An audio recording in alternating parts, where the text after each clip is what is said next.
Please have a seat.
This is a battle of ideas. Because it is not a battle waged with weapons.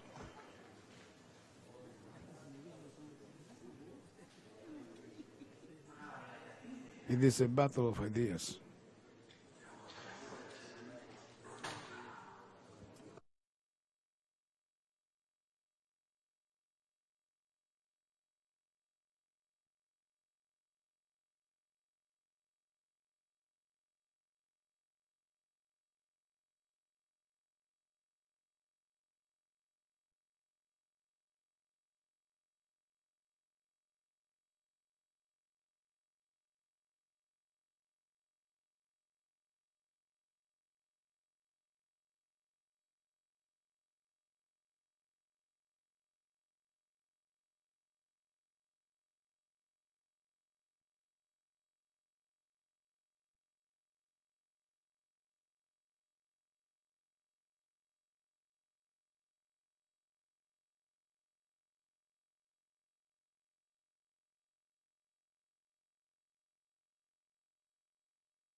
Welcome, comrades.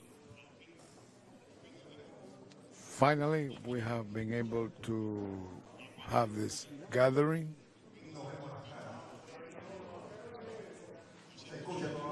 Can you hear me now?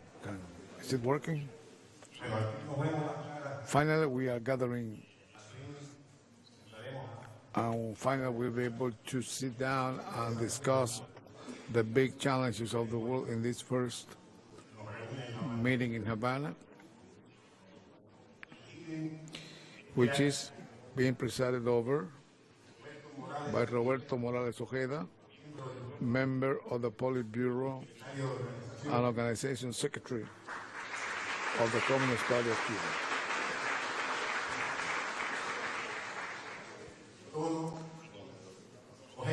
Rogelio Polanco Fuentes, member of the Secretariat of the Central Committee of and head of the Ideological Department of the Communist Party of Cuba. Emilio Lozada Garcia, head of the International Relations Department of the Central Committee of the Party. Alpidio Alonso, Minister of Culture of Cuba, Abel Prieto, President of Casa de las Américas, an emblematic institution of Cuban revolutionary culture that was conceived by Fidel and that was opened by a heroine and extraordinary woman called Aide Santa Maria.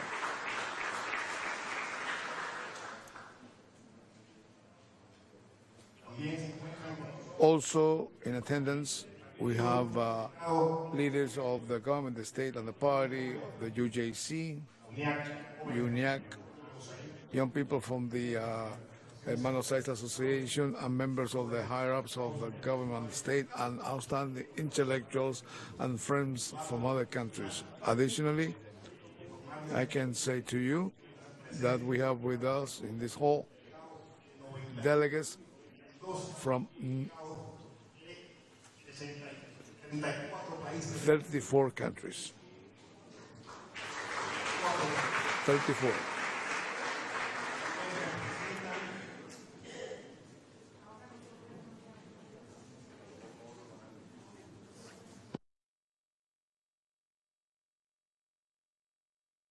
It seems the microphone has some problem. Who represent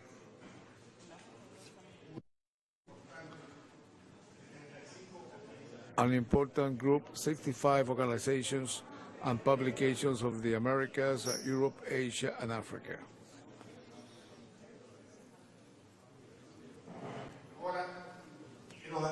Now I'd like to give the floor to make the opening remarks to Rogelio Polanco.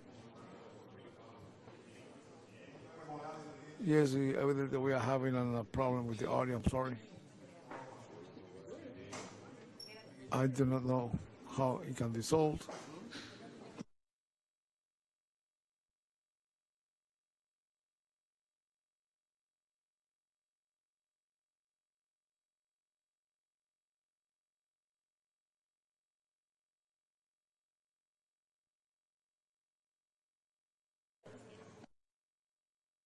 So we'll give the floor to Roy Polanco, member of the Secretariat of the Central Committee of the Communist Party of Cuba and head of its ideological department.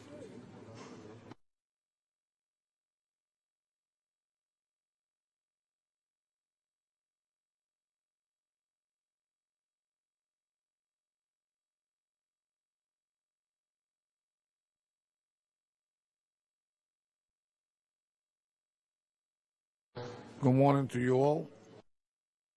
Comrade Morales Ojeda, member of the Politburo of the party and the Central Committee and Secretary of Organization of our party.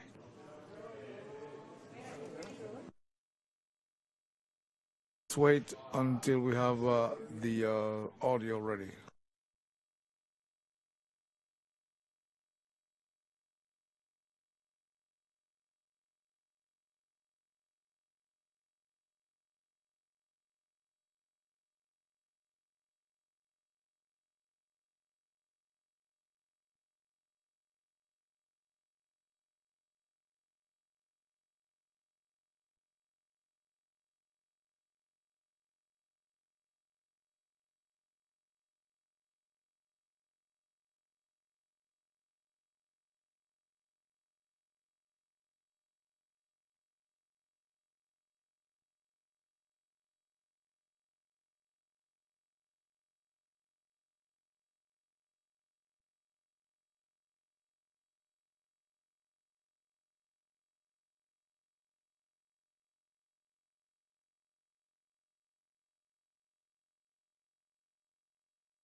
Sorry for the technical difficulties. Can you hear me now?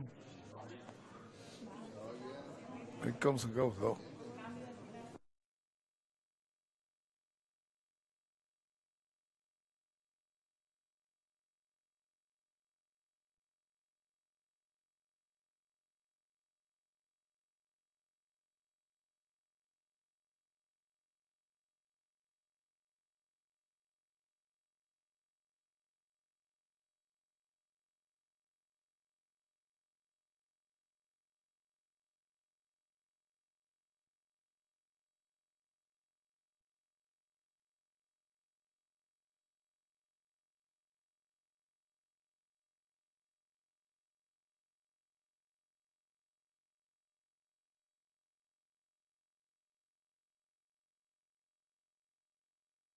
Okay, good morning to you all. Combat Morales Ojeda, member of the Politburo and Organization Secretary of the Communist Party of Cuba. Abel Pedro Jimenez, President of Casa de las Américas. Alpidio Alonso, Minister of Culture.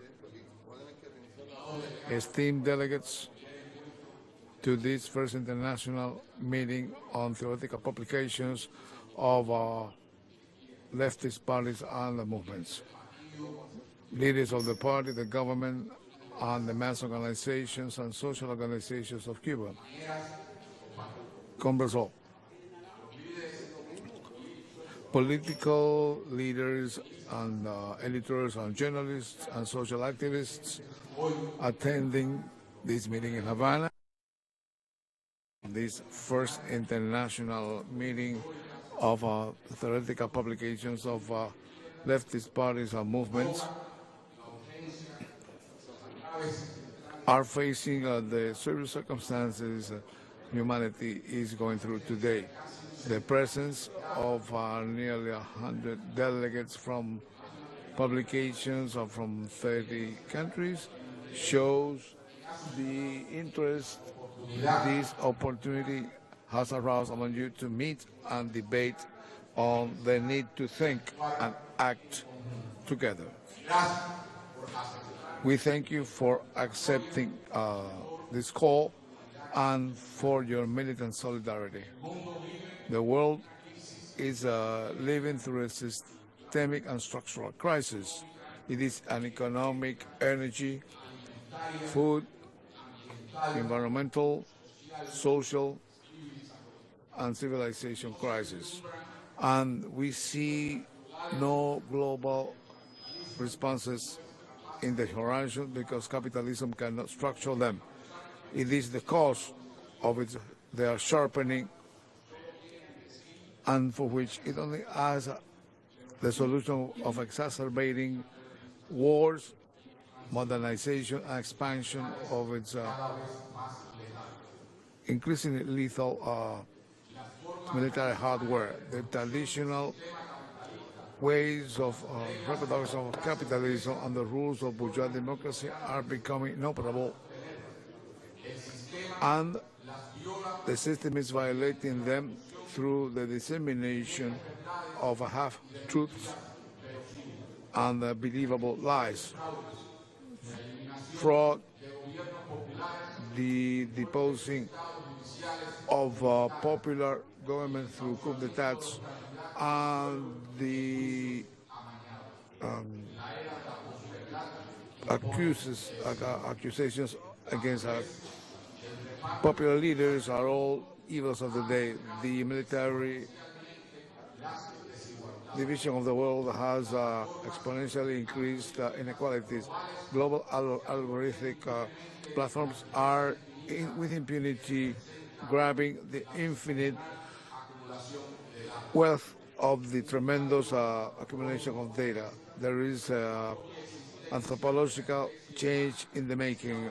The very existence of humans as a species is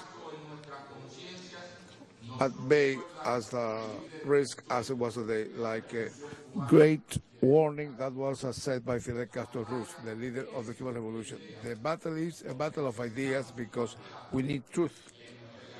Imperialism does not think of truth. Faced with those colossal challenges, we should not ignore or only have theoretical spaces. The left needs revolutionary theory. It needs understanding the world, not to show off its knowledge, but to change the world. Theoretical publications of the left are instruments for the struggle for social justice. We must study and participate, teach and learn from others, and above all, to communicate and disseminate our ideas well at a time when we are besieged by what is instantaneous, superficial, banal, and intellectually lazy. We are cultivating our feelings and convictions, reason, and the faith in victory, because without that, we will not be able to move mountains.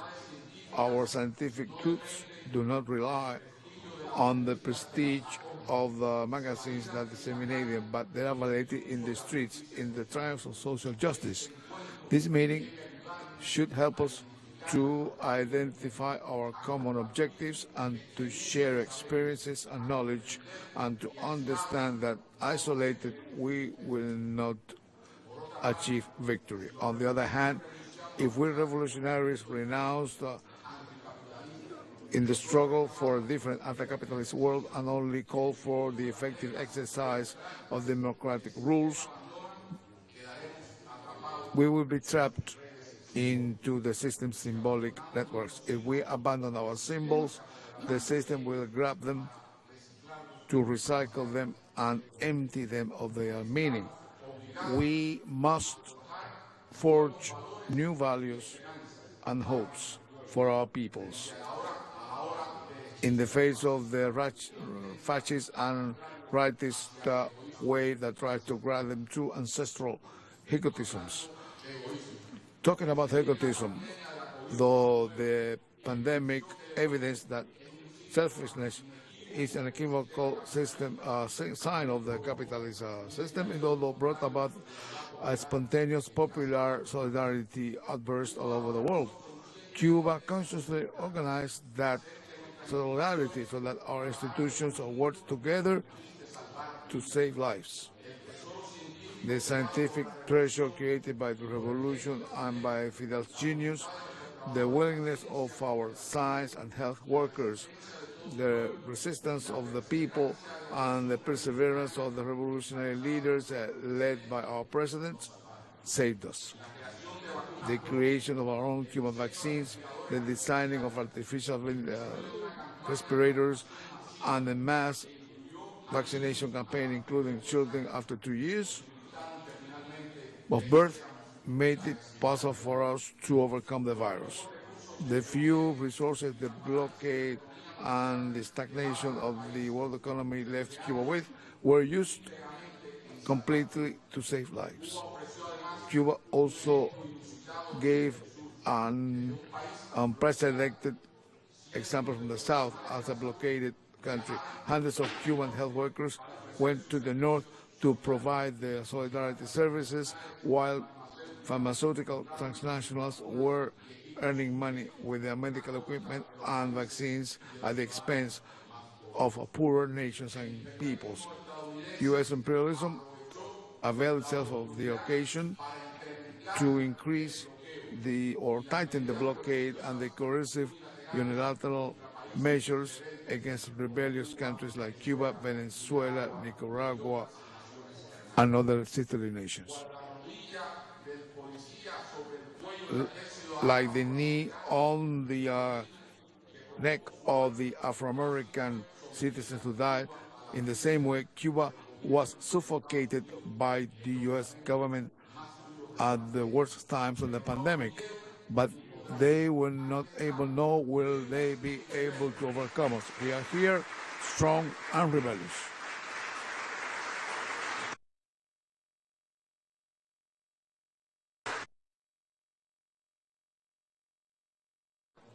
Comrades, the 8th Congress of the Communist Party of Cuba defined as the mission of Cuban revolutionaries the economic battle, the struggle for peace, unity, and ideological staunchness.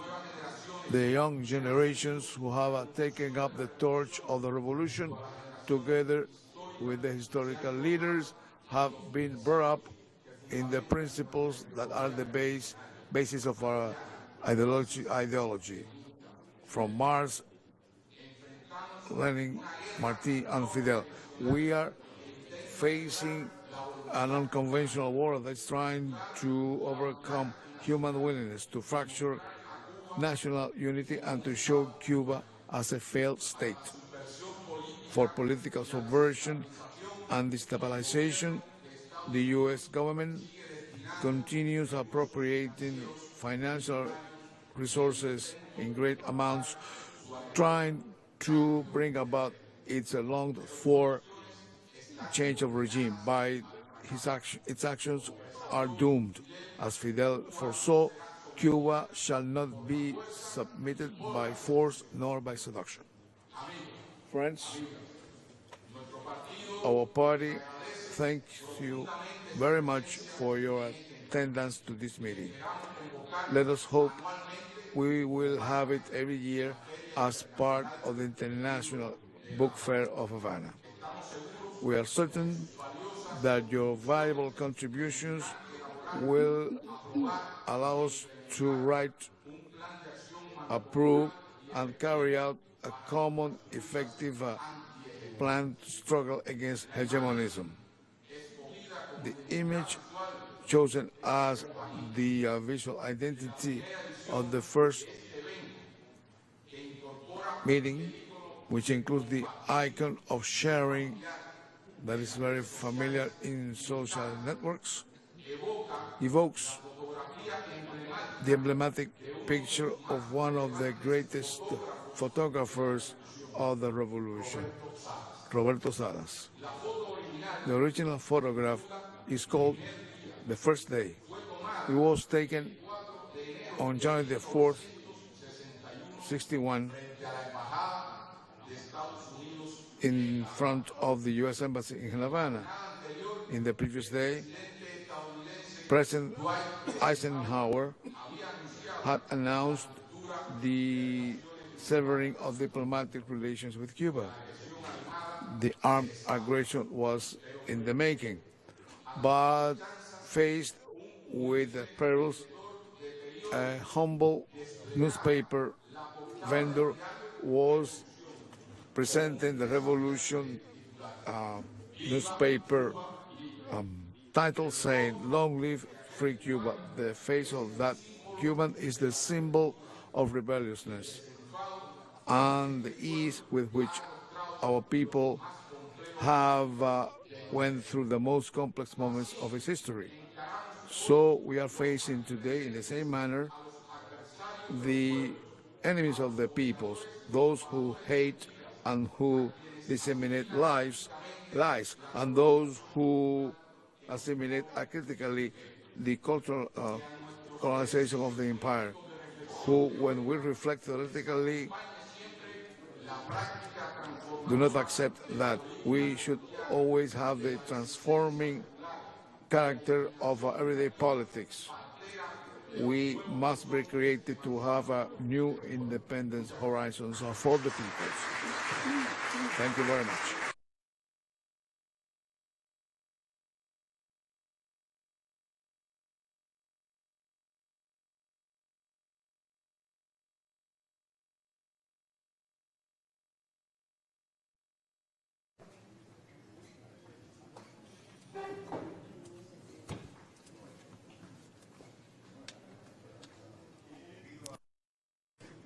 Please, John Smith, come to the press to the microphone, please.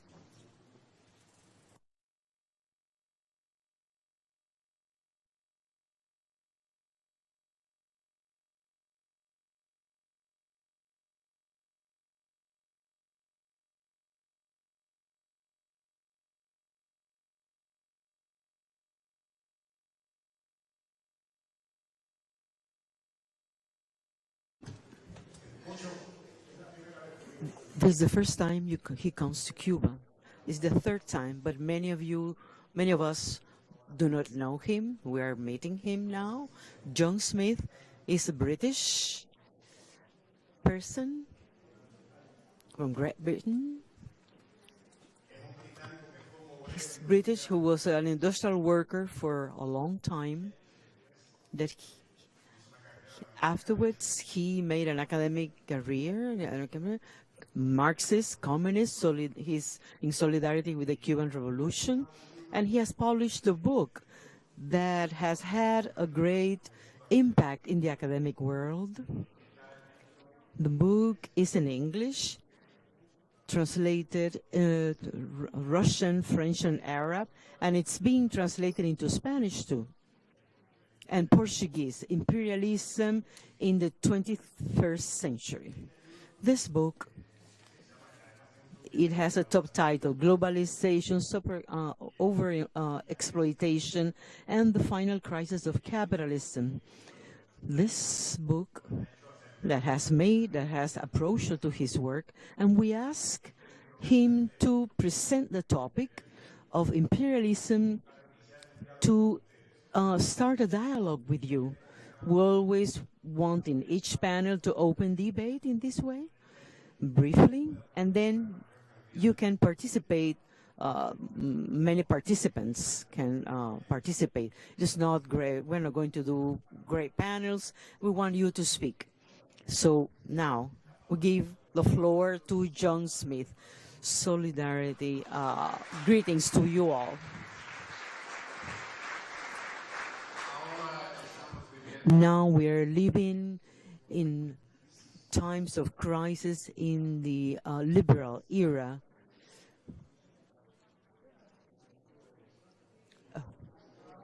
He would rather, he's being asked to speak in English, but then he says he would rather speak in Spanish. It's easier for me to speak in Spanish than I know the words. It's difficult, a little bit difficult.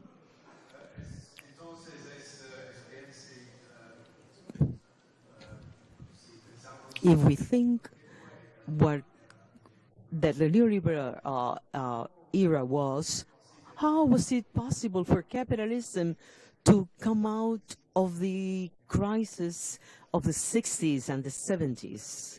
We can say that these were three factors that made this possible for capitalism to find new decades for their destruction. First, debt. In 1980, the total debt in the world, that is the debt of enterprises, companies, of homes and governments, was 130% of the PIB. Now it is 355. So debt has increased 3 times more, faster than the global production. That is the thing about neoliberalism. The second factor was the revolutions and in telecommunications and transportation. And the third was the relocation of the process of production towards the countries where they could find cheaper labor than in imperialist countries. And this is the third that is the most transforming, the most important. It means that in the 80s, half of the industrial workers were in the industrialized countries, but now 4 out of 5 industrial workers are in Bangladesh, China, Morocco, Mexico, in countries like that.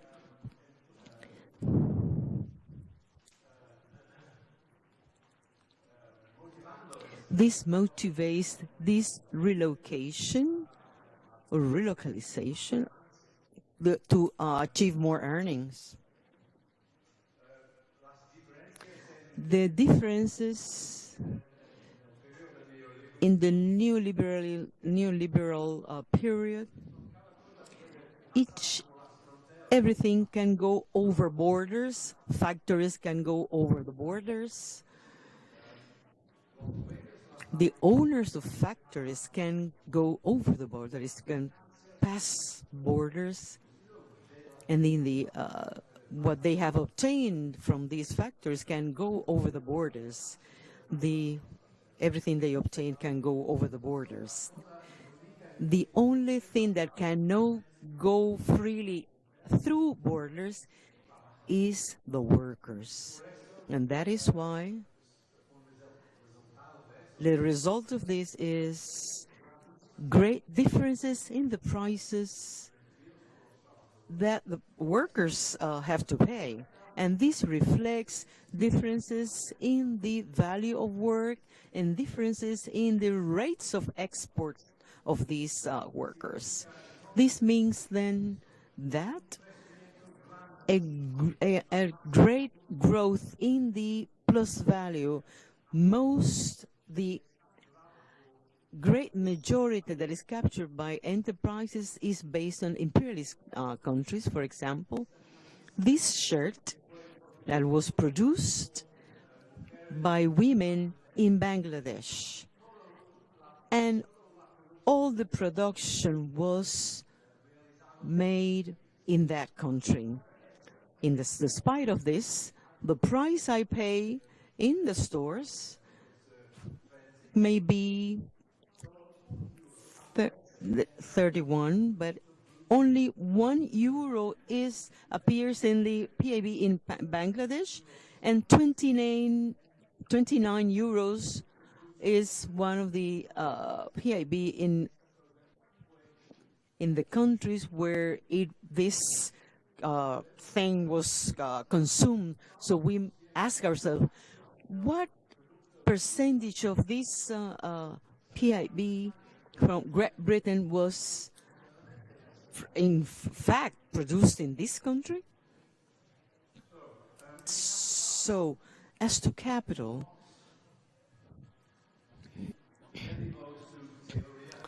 Marx presented his theory about capital and the nature of the plus value. He assumed an integral economy in which capitalists and workers were perfectly presented, and it excludes the monopoly.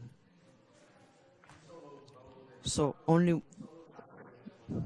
one value of work and one rate of exploitation. This is the theory of capitalism that is over exploitation. The rate of export is equal, is the same.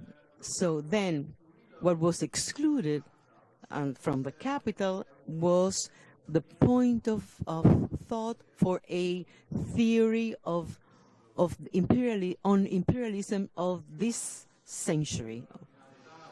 To end, we need a real synthesis of Marxism and Leninism, a synthesis of the theory of Marx, of the law of value of Marx, and the theory of imperialism that was formulated by Lenin. Lenin said that the essence of imperialism is the division of the world between a bunch of oppressing countries and most of the oppressed countries. I think that globalization of the production processes means a globalization of the relationship between the factors and the workers and capitalists. It's even more, it is an international relationship.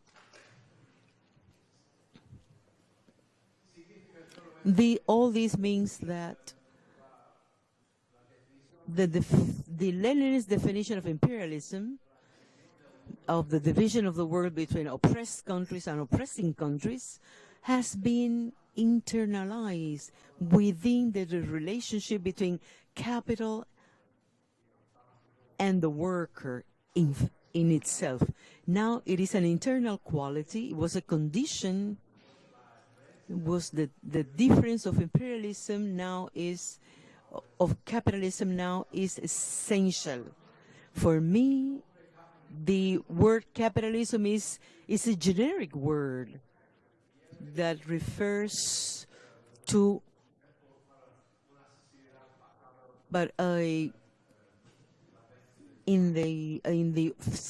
something based on the selling of work, that is selling work. Imperialism is synonymous of the present stage of imperialism. to end up, I want to say that now we are experiencing the emergence of inflation. To understand this phenomenon, it is important to take into account what I have said. The globalization of production has been a force to de-inflationist, has been a force that is pressing on prices. The workers from China and Bangladesh and other countries were the ones who were responsible for the conquest of inflation, and at the same time, the tremendous growth of the debt of 350% of the PIB means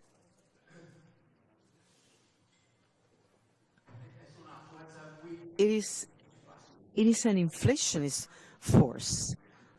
So they have accumulated in time a force, an inflationist force and pro-inflationist that has been in an unstable balance. The invasion of Ukraine and the COVID pandemics were contingent efforts that interrupted this balance and revealed the inflationist forces at the same time.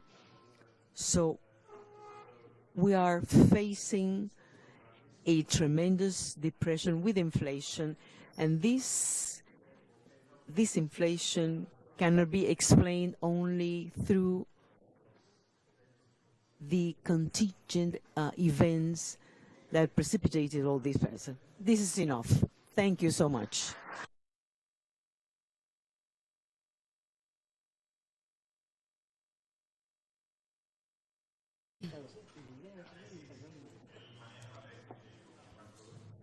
He works on thesis that I share.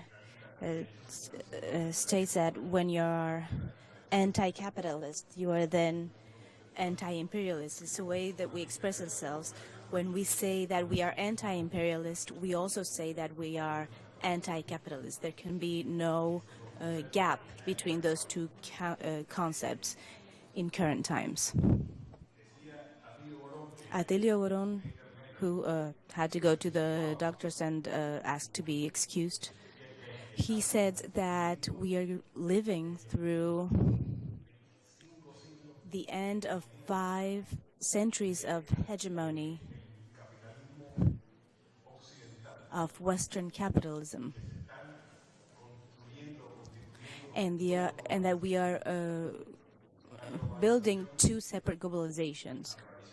One is the traditional globalization that we've seen so far in the West, and a new globalization that starts to handle different products in their own bidding currencies.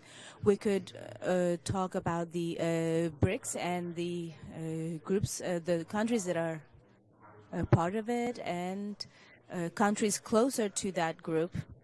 And he stated that this decline of the United States and of Western capitalism is causing the current war crisis we are now seeing in Europe, and which has consequences on every single standpoint. And I say this also as to provoke a debate. And our idea is for as many of you can participate.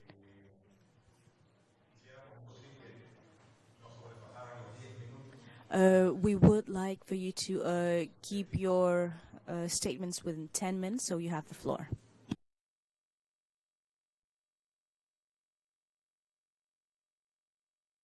Isabel, did you want to say something?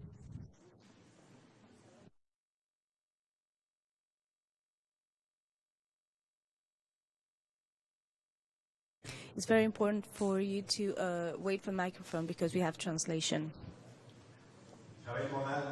Isabel Monal has received the National Award for Social Sciences and Humanities in the country.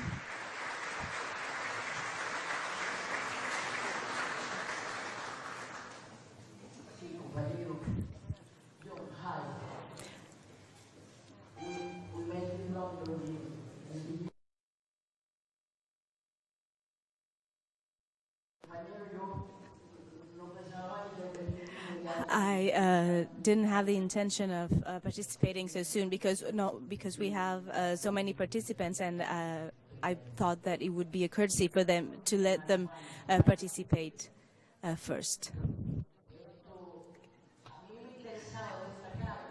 I wanted to highlight a problem and see what John could tell us or what anyone else could tell us about it.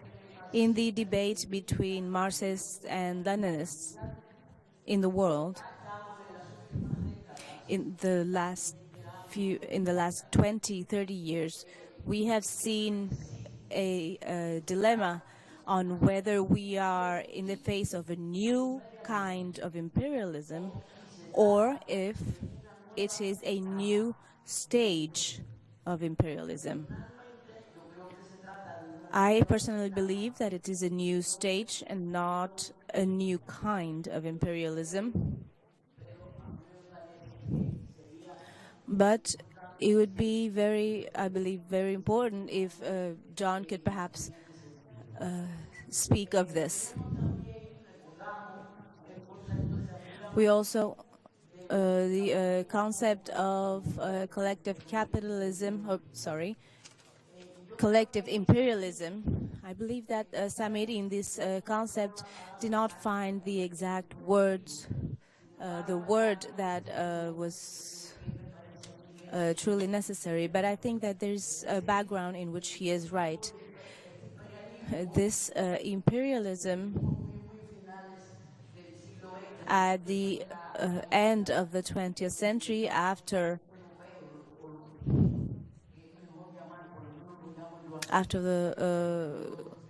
the Soviet Thermidor, which was the triumph of counter-revolution almost in the entire world. So I believe we would need a dialectic vision where we could more clearly see that imperialisms are finding new ways to act together, and they have found them, and what we are now living in the world is an expression of this, but we also see relative contradictions. And so we have here a dialectic situation between two apparently contradicting topics. And I asked John, and we should all wonder, how would we, Marxists and Leninists, in face of the last few decades, the last few years, the last decade, how would we face the Kautsky theory that Lenin faced? The two world wars have proved that Lenin was right, that there is no possibility of a super imperialism because they would be in contradiction, which is what actually happened.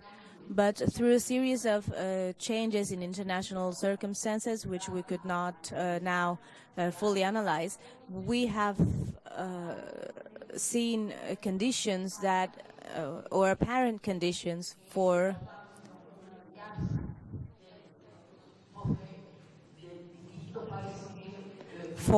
an alliance of different imperialist countries to come together. And we are now in a new stage of imperialism. And we are in a very peculiar situation where there is a heart of the heart, which I don't think we would have been able to find in earlier stages of imperialism. This heart of a heart implies that we have a heart that is even more hegemonic, and then another set of imperialist countries in a contradictory dialectic relationship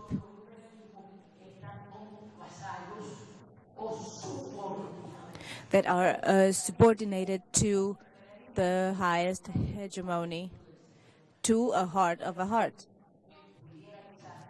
And I believe that they could also be considered as one of the characteristics of current stage that we are in. Another characteristic is the trend to decrease the power, hegemony, and functions of neo-national states, which wouldn't be strange for this to take a different path. However, there have been efforts to weaken the functions and roles of neo-national states.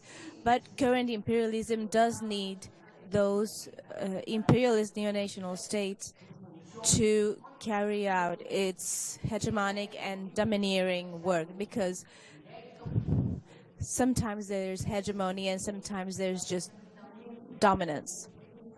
And in this sense, I believe that we should also consider the concept of failed state put forth by the United States. And I wanted to highlight the huge importance of this concept, because we don't sometimes realize how important it is. This was one of the elements used to face the situation in Afghanistan and the Taliban's.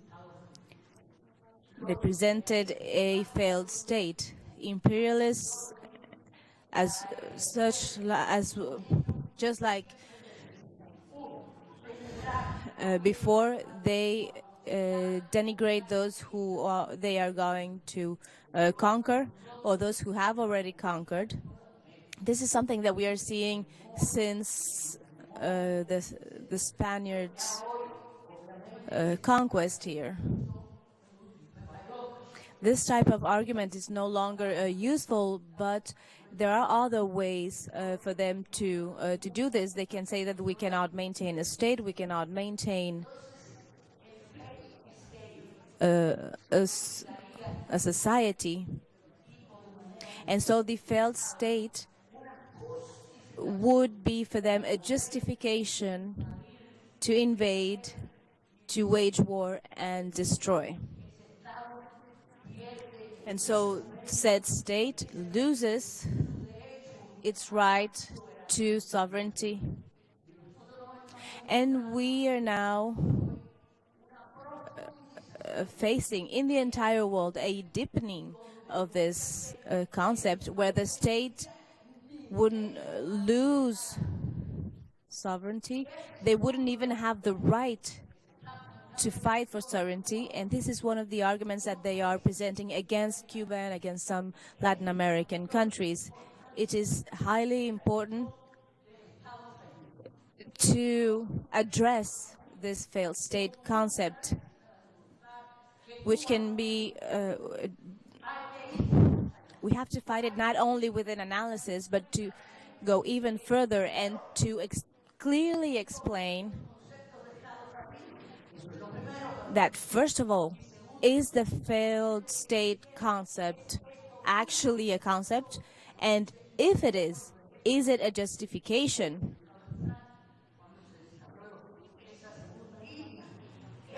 Just like they did with human rights, is it a justifiable mean to deny a people or a country the right to sovereignty? So if we truly want to achieve the development of an imperialism theory that develops, grows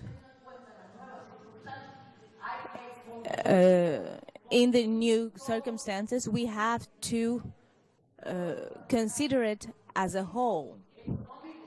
That includes economic basis, but also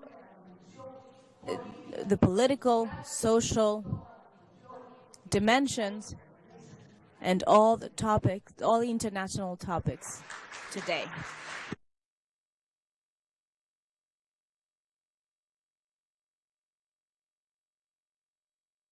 we Lucas. I won't be able to say your name properly, so I apologize for that, but a representative from Greece.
I will kindly ask you, because our goal is to have as many participants as possible, so we will kindly ask you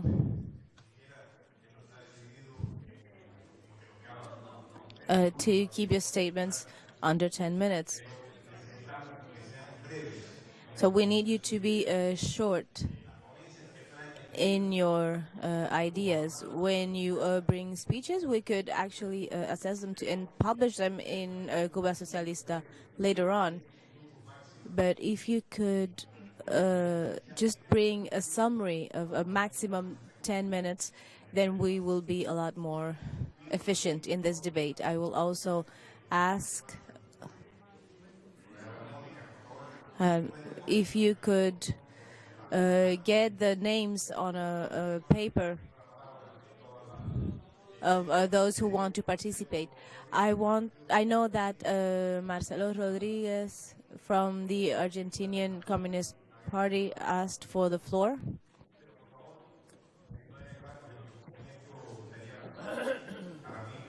It would be very helpful if you could help us with the names.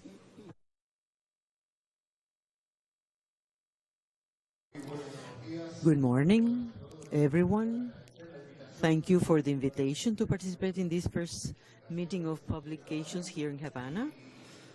And for us, the Communist Party in Argentina and our publication, it is a joy to be here. My greetings for Abel Prietos on Buenos Aires, a long time again. And to be here in this meeting in Casa de las Américas for all communists and revolutionaries of the continent and the world, it is an extra value, a special value. Thank you for this. Very brief. We have to be very brief and disciplined.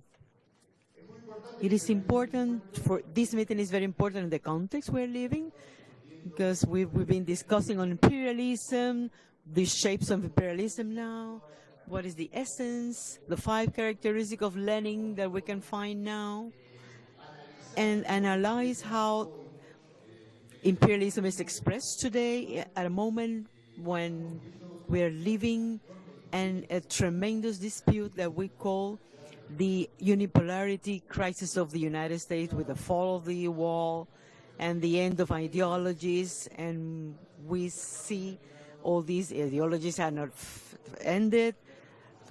Countries were struggling. There's an alternative model that exists. Many call this tendency the multipolarity of the reemergence of the Russian Federation and the Chinese government and the Communist Party, something that is bad for imperialism and Europeans beyond any analysis that we make. I think that in the context in Latin America, we have to be well placed in the year in that we are celebrating the 200th anniversary of Marx and Lenin's doctrine that is still valid in this moment. Not only if we see what is going on with the soft coup and the destabilization coups in Argentina a month ago, they tried to do away, they tried to kill the vice president. The violence of this process is very strong, and we understand that has to do with this international situation in which the United States and the American imperialism need to maintain the control on what they call the Western Hemisphere. When they want to be their backyard, that's what they say. In this context, we have all of us Marxists, we have the best tool to analyze what is going on today with Marxism. And we have to go deep in this analysis of the concrete reality. And in the objective of these meetings is important because those of us who work in publications of the left, we have to make contributions to this battle of ideas of what's going on today. We have to coordinate our work. We can achieve that in these meetings, to do joint work, we are participating in other studies, in an experience, in a coordinator of Marxist and Leninist schools that is called Communist Thought, and we make schools in Spain, Mexico, Argentina. Looks very small, but it can produce. We have to see how we coordinate to exchange articles, but to do joint works. And we can achieve one of the fundamental roles that all of us have as a challenge, all communists and revolutionary people in Latin America and in the world, that is contribute in our best way to use our theory for the revolutionary practice. Our magazines and publications and journals and different events that we can organize have to be completely linked as to the political initiative that we can achieve in each of our countries, and together we can take again the offensive of the integration processes in Latin America and the Caribbean that we need to face the policies of the U.S. capitalism in our region. This is what we're going to present in our paper, and it is published in our journal. We go more into detail with what we have said here, but this is the summary. I appreciate again your invitation. It is a joy and a pleasure these days that we're going to share and express our complete and eternal permanent solidarity with the Cuban Revolution, our struggle in Argentina against blockade, against anything that we can do to strengthen this beacon that is Cuba and the construction of socialism in Cuba that gives us in each corner in Latin America and the Caribbean the strength to go forward with all this everything we're suffering. Thank you very much.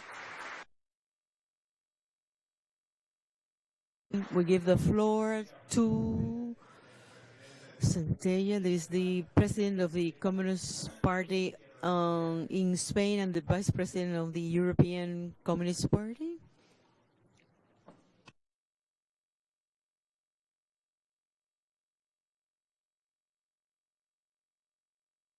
Good morning. We appreciate thank the Communist Party of Cuba for this initiative that at present it is not only important, it is undeniable. And I listened to the presentation and I shared everything that they said. I wanted to say something in this seminar. I want this to be useful, especially to share the explanation of how we answer, how can we act, because it's not only to have the historical goals. Sometimes we have to be self-criticism, the historical reasons of these revolutionary processes. History demonstrates that it is not. We have to organize our answer. It has to be an answer that has very clear that imperialism is aware that they have lost their initiative. The COVID pandemic has manifested this. No state has asked the U.S. For any sanitary help, not only economic help. They asked China and they asked Cuba for help. This is the United States have lost their initiative, but they do not stand still. They try to give an answer to this tendency, and is launching an offensive that tries to recover this, trying to recover the historical moment of NATO against Russia included, to turn around this situation. This is the sense of how we have to give an answer to this. It is a response that has to start from the concept of Martí and Fidel, that nation is the humanity. Anything that we do, even locally, it has to have a global sense. It has to be, because the empire has a plan, and they include complicated names to be difficult to explain in Spanish. this is not my idea, Martí said this, how we can make this plan to answer imperialism at present? I come to say that we have to bring together three elements. One is the theoretical aspect, when we are able to express a theoretical narrative to capitalism at present. Second, we have to communicate. We have to disseminate our ideas. Otherwise, the historical truth is not enough. If we do not communicate to our people, but we are able to go to the farthest, further corners of the world. And the third is to build instruments of communication like these seminars to share our perspectives and to prevent something. We are wasting our energies and thinking of the same thing from different perspectives, but it's the same basis. And the third part is we have to take the streets, because history, fascism appears as the spearhead of capitalism when there are historical problems that through fascism they are trying to that is to take the street. How can we think alternative, communicate? That is what gives the usefulness of these seminars. Also, that we understand is not an isolated fact, but it is in the frame of a series of congresses, events, conferences of meetings since 2022 that have made an action plan. And they coincide on different elements. Even we think differently, but we're fighting for peace. Fighting for peace, that is anti-imperialist struggle. It is a struggle for the environment that is not neutral. And therefore, the key lies in to embark in these meetings to face these struggles. In 2023, we have to continue the struggle for peace. With these theoretical events are fundamental to go against hegemony, to imperialism. The war of ideas is the key. We believe that sometimes it is about elections or struggling through election. This is an ideological, but we have, with these seminars, we have to give contributions to the struggle in coordination with what we have been made in other seminars. This is not only the beginning of a greater coordination, but I see something useful to give this turnaround, that is to go against capitalism and demonstrate to the people that we can construct a future of peace and progress as it corresponds to the socialist society. Thank you.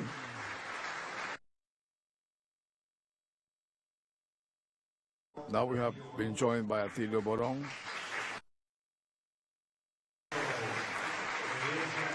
His hand shows that most of you know him. He's one of the most outstanding Latin American Marxist theorists and a friend of Cuba's. He has participated in conferences in Havana. This morning, he had to go to the doctor, but let us avail ourselves of his presence. He was expected to be one of the two opening speakers of this panel, but he's here now. So can you say something for 10, 20, 15 minutes? Good morning to you all. Sorry I'm late. I think it is out of respect to others, but well, I made a mistake of going to the doctor's office, and the doctors said I could not just leave like that, but they did a great job, and I can walk well. The issue we are discussing is present imperialism. Evidently, we are right to be worried as never before. If there is something we have in mind very much today, it is that imperialism in its declining phase is infinitely more violent and aggressive than before in its history. It is not that it wasn't so before, because imperialist expansion was bloody and violent, but now that predisposition to use all tools of violence to keep a world that is changing so quickly and an imperialism that is beginning to feel the warmth of a system that is going down, the heating of a system that is going down, which imperialism used as before, means that it is now having the predisposition to act very violently to any threat in the horizon. We are seeing that today in the war in Ukraine. That's a clear example. It is a traumatic episode that is characteristic of the hegemonic transition phase that would merit a discussion we cannot do because of time, but except saying that we see in many texts that there is mention of the hegemonistic transitions, saying that there is succession as to world hegemony, that it would go over from the U.S. Some say to China, that China will be the replacing hegemonic power to the United States. In my view, it is a completely wrong vision. There's no way that China can replace the role, the very powerful role the U.S. has been playing since the Second World War. China cannot do that. Besides, it doesn't have the tongue, it doesn't have the language, and language is essential when it comes to strengthening and expanding an empire. I think that Father Lebrijan,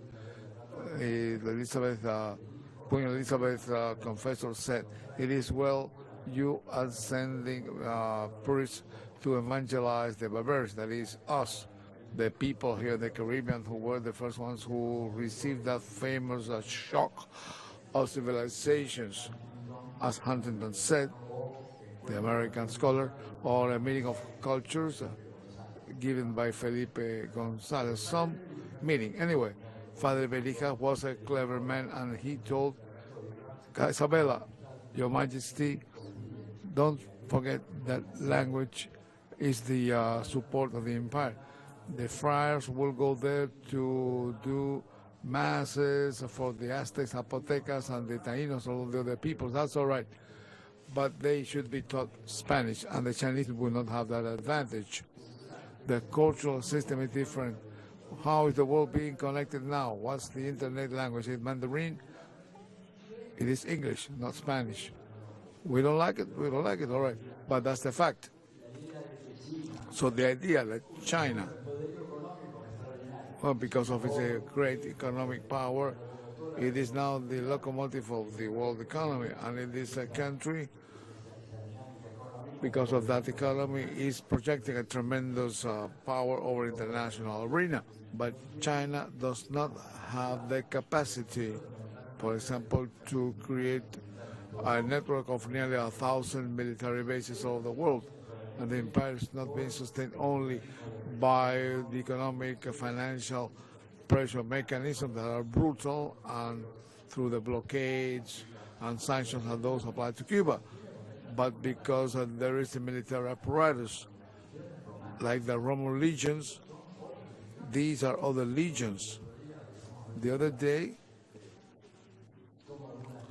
I took some of these news, and you make comparisons. For example, the famous Chinese balloon, literally, but according to the U.S., it was a very sophisticated contrivance to detect secret places of U.S. forces, the places were from which they drive the drones and so on. I mean, they were not so much off the mark anyway, but it was a balloon anyway.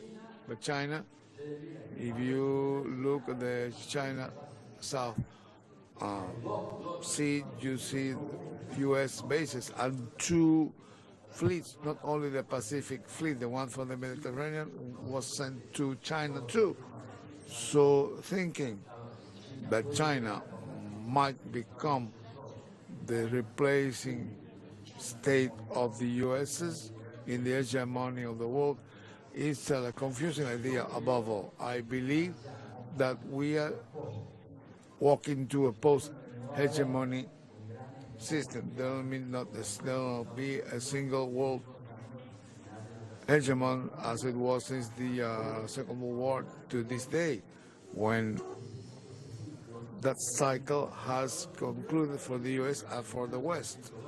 Ignacio has written about those things, talking about the end of the U.S. predominance that has lasted 500 years. True, we have made it natural in the sense of thinking egocentrically and thinking that world history begins with the discovery of the Americas. In a certain way, it did, but before the discovery of the Americas, the hub of the international center of the economy was in China.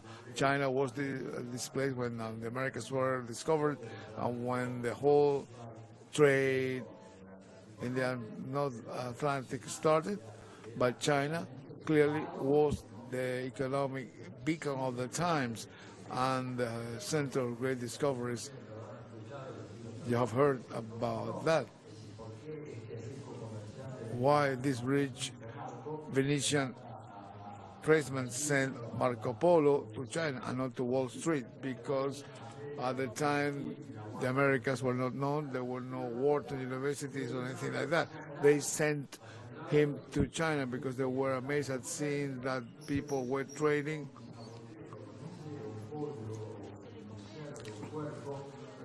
with many things. There was no barter because the Chinese had invented paper money, and in Europe they still were bartering with hens and swine. All that changed with the discovery of the Americas, of course. I don't want to elaborate on that any further. I think we are heading to a post-hegemony world. It might be called the multipolar world. The unity of the liberal globalization has broken. You don't need to be a leftist to say that. The Davos experts are saying that it is the end of globalization. Now there are two economic systems, the one in the North Atlantic, and then the most important hub of the world economy, whose epicenter is China, but it's radiating to various countries in Asia, Africa. Africa has been lost to the U.S. Some African countries have their traffic signs in the national language or in Mandarin. That's incredible for the U.S. That's a phenomenal setback, and that phenomenal setback is compensated by them by readjusting things in Latin America and Europe. Now, to tighten the knots on Europe, they are destroying Europe. They're putting an end to the EU. They have started with Brexit, then they brought Britain out of it, then they are industrializing Europe. It is amazing to see how many factories and industrial corporations of Europe that are leaving the continent because of the competitive advantages of Europe was how cheap and safe it was to have Russian gas. They don't have it now, so there is a migration of big industrial companies who are leaving Europe. And in this industrialized Europe, that will become a U.S. protectorate. It will rely absolutely on what the U.S. does. The U.S. will continue waging wars there because Russia is the first enemy to face, and the second most important one is China. That's clear, as it is read in all U.S. government documents. China is the main enemy. Russia is regarded as a minor or lesser power. They're underestimating it as U.S. strategists, but in some ways in the military field, Russia has supersonic missiles the U.S. doesn't have yet. It has them, and there are reports by U.S. military that say that they have capacity to neutralize and attack with that kind of missiles. So it is imperialism which has changed a lot. I remember that in this very hall, or another one in the Convention Palace, that we were discussing about 20 years ago about the imperial triad. Some of you shall remember that. Samir Amita was talking about that. It was correct at the time. The imperial triad was the U.S., Europe, and Japan. Japan is economically a country with economic problems. It's big, it's debt, public debt is very big, and it's mastered in the United States. So the U.S. weakened Japan. Japan has no capacity to have an influence in its geographic area, to the point that Kim Jong-un in North Korea is just launching missiles that go fly over Japan. That was inconceivable a while ago, that North Korea did missile tests over Japan. And don't tell me anything, because I put it to Tokyo. It is landing in the sea over Japan. So the imperial triad is no more, and Europe is no more part of it. Now Europe has no power in the Mediterranean, in Eastern Mediterranean, and the U.S. is making progress along this process. Europe will pay the price for the Russian war. It will give the dead people, will pay for the destruction and so on, and make sure that it grabs the resources in Latin America. I would like to draw attention on this. These are just ideas, short ideas, each of which would merit a presentation. I am not talking about changes in the structure of imperialism. An imperialism that has become so savage, that has been able to develop successfully a domination strategy based on what they call the soft power, which is tremendously efficient and which allows it to present of military coups with the manipulation of the media and the social networks and the phenomenal cultural industry based in Hollywood, with all these ramifications, Netflix and Netflix and so on, all of which makes it practically the only communication system we have in the world. The others are trying to take a niche. So that imperialism has changed. It means there is a permanent semi-recessive pattern in the world economy. You cannot get out, of which you cannot get out. We have been in this situation since 2008. Now, with this worsened situation, the U.S. doesn't have to negotiate with the triad. The triad is subjected, but the U.S. is facing the problem of losing world economic influence. China is the first investment and commercial partner of 147 countries of the world. That's something the U.S. never did in its history. And China means it has a smashing presence. Was the reaction by the U.S.? Making sure control of what Laura Richardson, the head of the South Command, tells us is our neighborhood.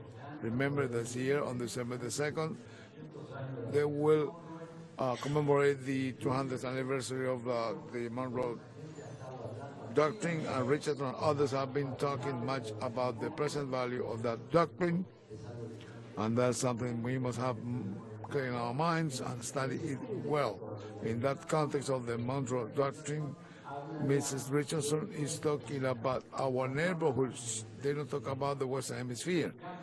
This is a change of language, which is very telling. It is our neighborhood. Now the U.S., when it refers to this part of the world, refers to something that belongs to it, and has said very worrisome things. First, in this neighborhood, we have lived harmoniously for 2 centuries. We must continue living in harmony. Forget about invasions, sabotages, political assassinations, blockades. All that is gone. We should have a harmonious relationship. And secondly, we must, to prevent this neighborhood where we have lived harmoniously for so long time from being occupied by aliens who will come here to perturb our order and harmony, and then they come to grab our resources. She says that as it has been said before by U.S. representatives. I mean, that the Venezuelan oil, Peruvian gold, Chilean copper, Amazon water, and so on, is theirs, so they say. Then the expansion of the Latin American base in Latin America silently has been referring or revealing that we have serious problems. The more the U.S. comes in, there is a new globalization or a new international economic system appears in Asia, and the dollar loses value when Saudi Arabia sells oil to the Chinese and charges the price in Chinese yuans. Well, that was not possible 10 years ago. Therefore, the U.S. will reinforce all these things to control those countries with different tactics. There was a note that I wrote about Mike Pompeo, and I allow myself to draw a parallel with Plutarch between Pompeo and Al Capone.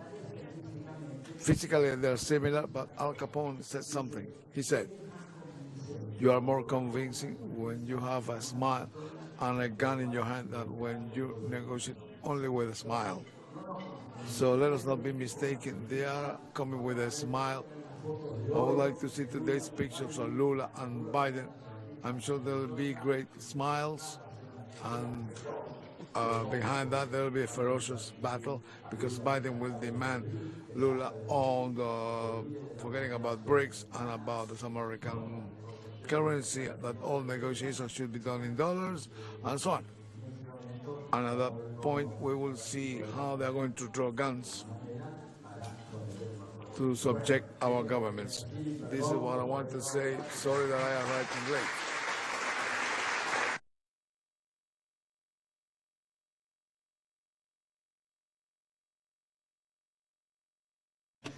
We are very tense with our time. We have to finish our first session at 11, and I have 10 requests for the floor. So we have only 20 minutes. It's only 20 minutes to 11. So I'm going to, so my Cuban colleagues should excuse me. So I'm going to prioritize the foreign people who have come from very far. So I'm going to ask you, please, 5 minutes so that you can express what you want in this context and so that other people can speak. Manuel Rodriguez from the Portuguese Communist Party.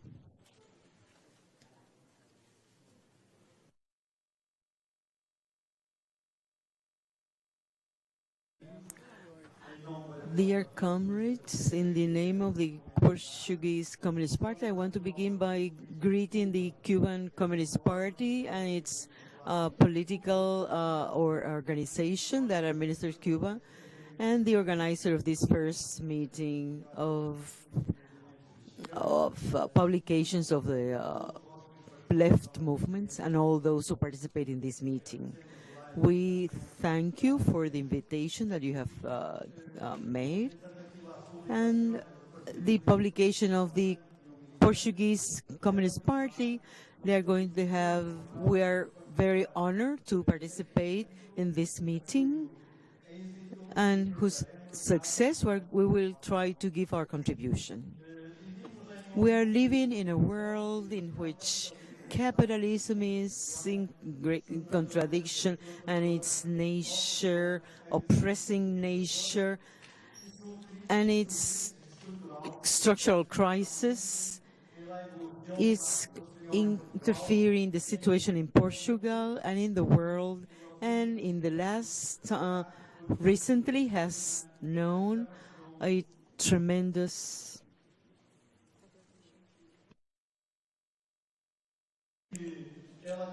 this has the resistance of these countries and peoples of their sovereignty. They have the right. It has a decisive importance. In this sense, in Latin America, with all that represents on the new process of struggles of Latin American countries and Caribbean countries, like the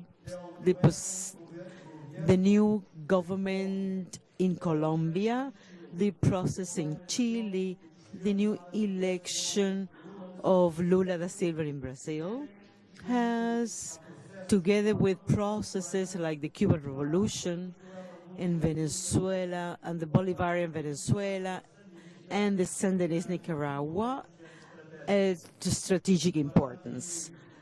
Dear comrades, I cannot speak more time, but to be brief, as a result of the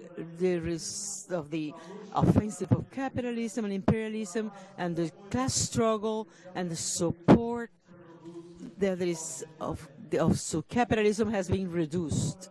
In this context, there is a particular importance of the class struggle, of the working class struggle and workers, with the struggles of other social classes, anti-monopolists, and diversifying the forces that objectively come together in the resistance against capitalism, taking into account the national powers. The thing is interweaved with the class issues.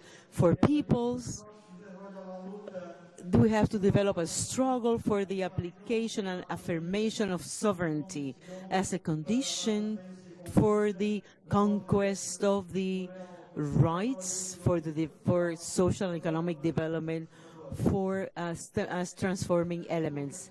This is the struggle that we're doing in Portugal against the policy of the right led by the present government. There is a struggle that goes beyond over 46 years after a revolutionary period that we had with the April Revolution that had several countries that allowed us to, and after 46 years to recover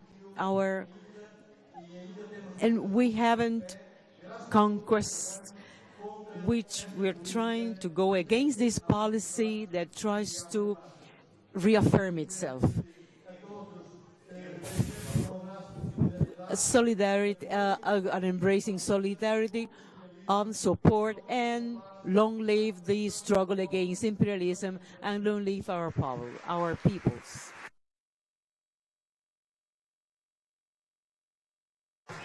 Cristo Gonzalez from Bolivia. Please keep it under 5 minutes. Good morning. It's very difficult to do it in 5 minutes, but I just wanted to express my greetings, solidarity greetings to the people of Cuba, our comrades at the presidency. The Correo del Alba, it is a publication that I represent. We've been working for more than 20 years on Correo del Alba and the social and socialist programs. We have more than 15 publications, constant publications. Because I have to really summarize, I wanted to say only that when you spoke of the different wars, there's one that you missed, which is the communicational war.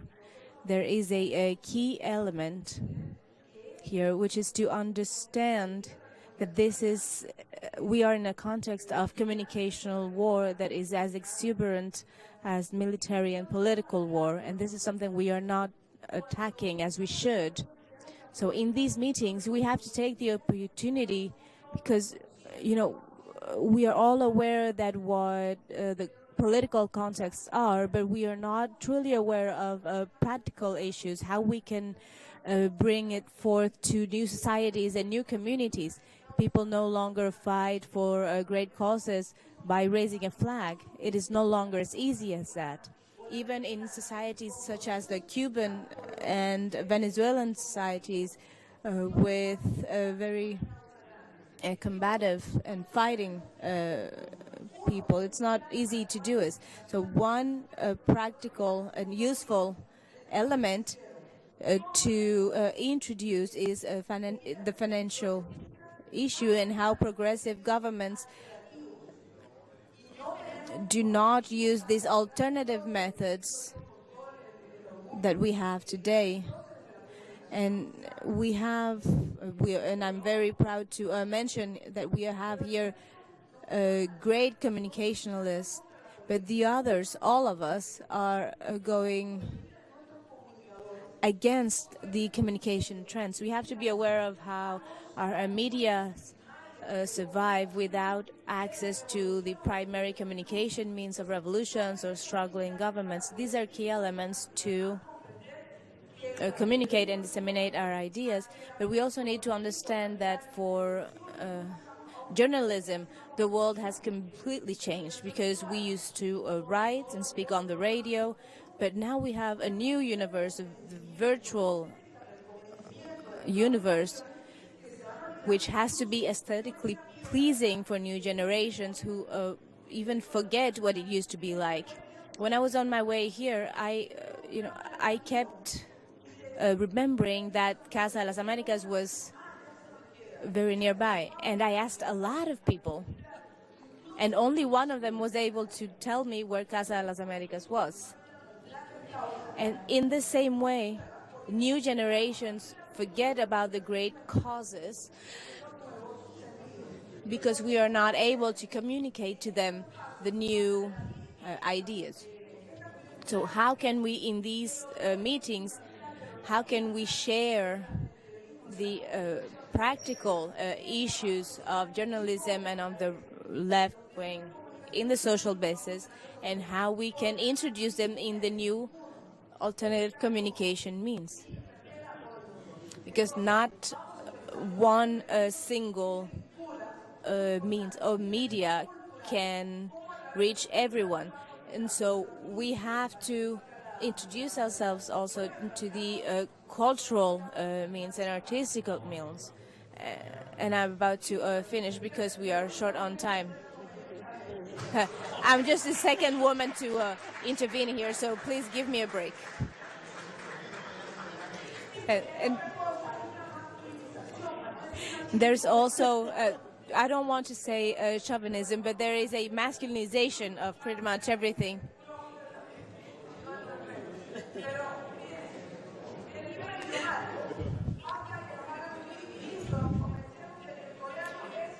When we talk about languages, for example, when we just click and hear Vietnamese or Korean or Chinese, and for us that is non plus ultra, but sometimes we have to decrease the amount of publicity that we have in the media. We have to decrease publicity and propaganda so that we can actually reach the young people through comics, through other designs, because many of these young people no longer read the theories. So we have to figure out how to present the great causes of this history of our revolutions to these new people.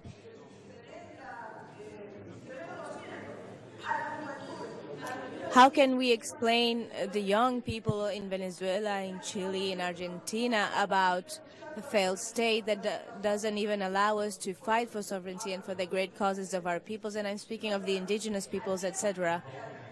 There are topics to talk about, and now I will finish.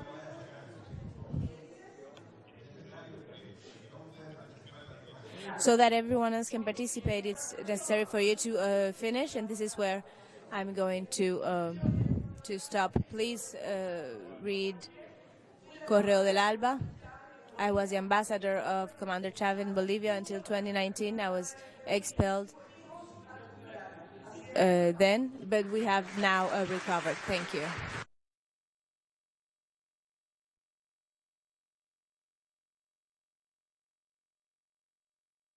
Unfortunately, and I'm very sorry that we had to interrupt you, and it would have been more interesting to listen to you, to your presentation completely, but our Deputy Gustavo Villapol and also Director of Partido 4F will then be the last intervention of this session.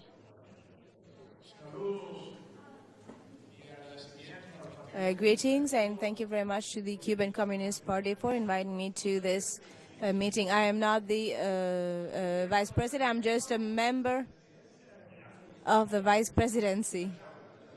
But thank you, anyways. I am, as I was saying, very grateful to the Cuban Communist Party, and I bring a greeting to this meeting and to all the countries here present, and communication medias and publications. The debate on imperialism today, presented by Comrades Smith and Adelio Borón, are extremely important so that we can truly understand what is happening in the world and the process of financing of capitalism. But I wanted to refer to something stated by Professor Adelio Borón on the process of the decreasing of imperialism in Venezuela. We have lived through this in the flesh in the last 8 years. I'm trying to be very quick so that I can give time to others. But in the last 8 years, we have been the victims of a criminal blockade, an attack that has affected the quality of life that the Venezuelan people had been able to achieve during the 12 and 13 years of Commander Chavez in power and of the Bolivarian Revolution.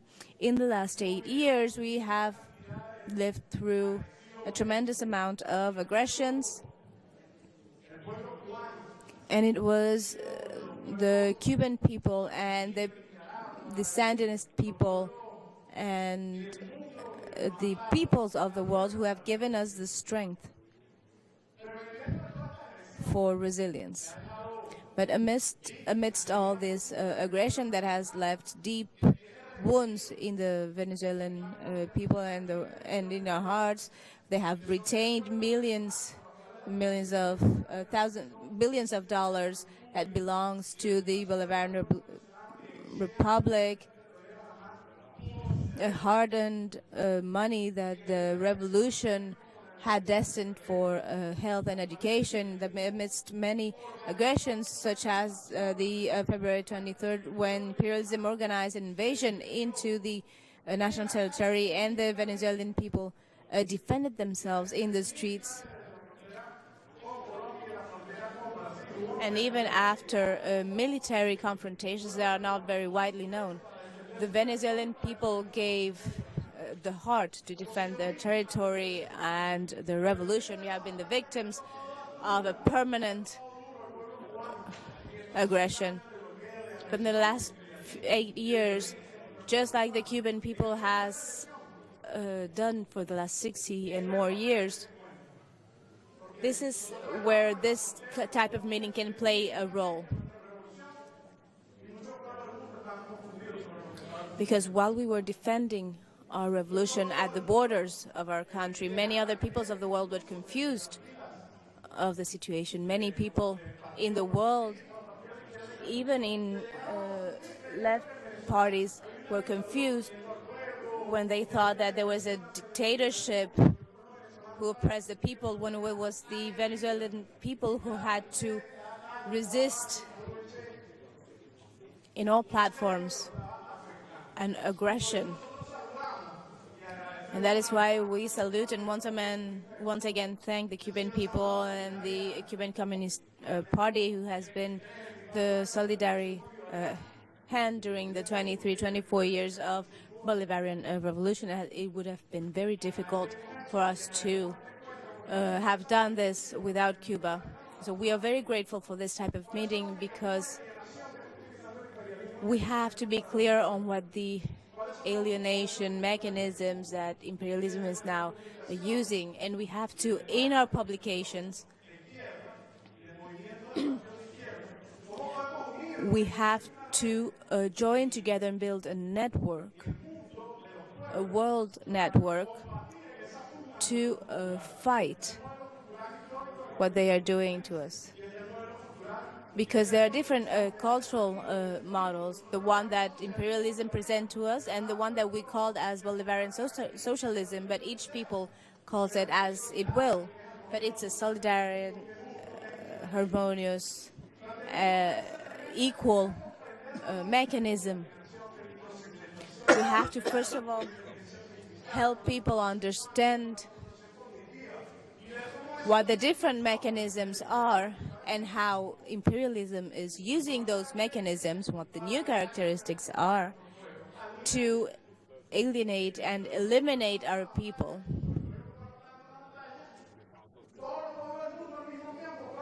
So that all peoples in the world can defend those who are going through those struggles and try to stop them. And so we salute this type of meeting, and I have to say this is a key moment to do so. In Latin America, there is a new wave of progressionism. I don't much like this word, but there are there's new blood in the left parties. I believe that the conflict in the Ukraine began the process that our Commander Chavez and our now President Nicolás Maduro defend, the concept of multipolarity, so that from our publications we can build mechanisms in full understanding of both cultural models, so that together we can defeat the hegemonic imperialism, and we can build a truly diverse world where peoples can have more just and more equal relations. Long live the free peoples, long live the Cuban revolutions, and long live this meeting. Thank you. Now we'll have a half an hour recess. Other speakers will have the opportunity to speak in other panels.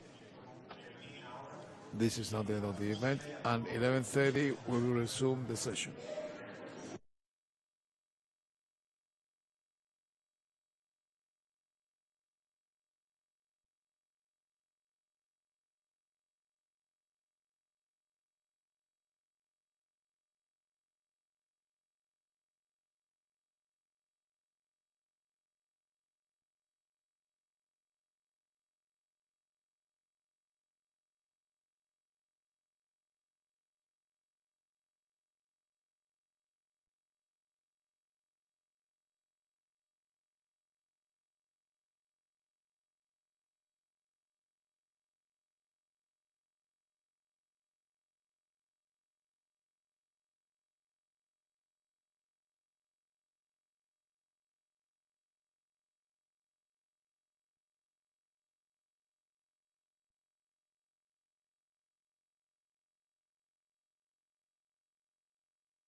Comrades, let's start our second panel. Please take your seats.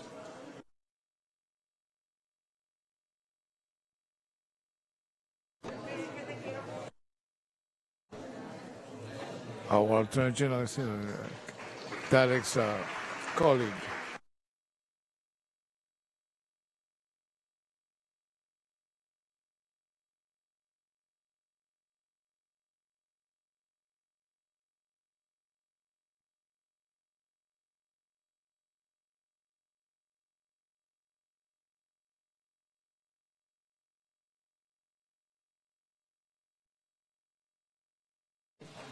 The topic of this panel is Fidel and international solidarity.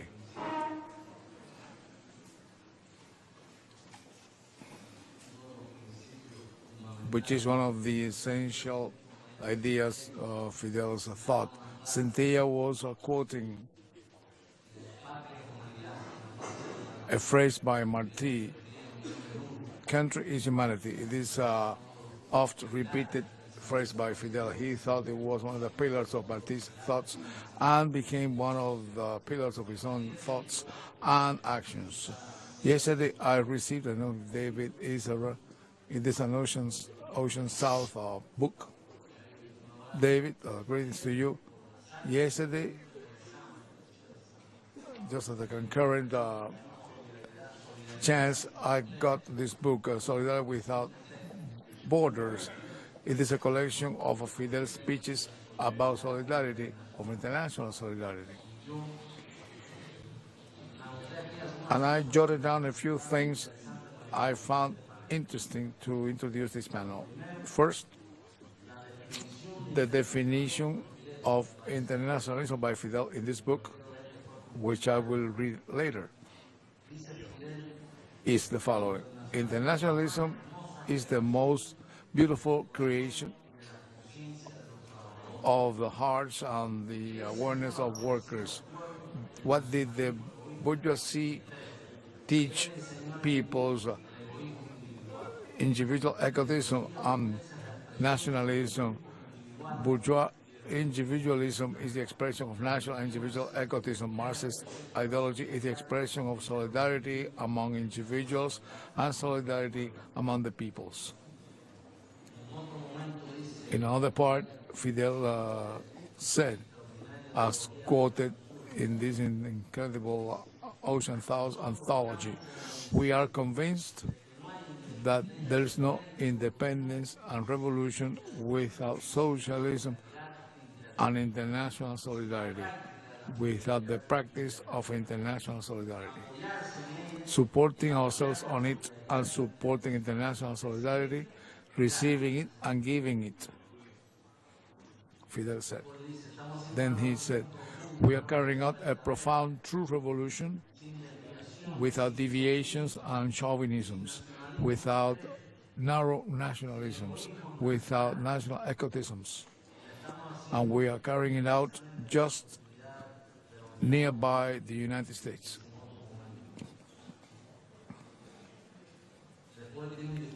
Then there was a great speech that is much related to these internationalist principles and the ethics, the great sense of ethics that he had, and which guided him all the time, and that continues guiding us today. And he said, talking about solidarity assistance to Angola,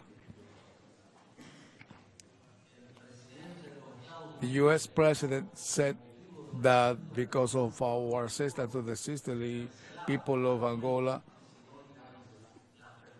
there were a cancellation of the possibilities of expectations or hopes of an improvement of relations between the United States and Cuba. Because of the Solidarity Conference with Puerto Rico, the Yankees got angry and said that that would seriously affect the possibility of improving relations.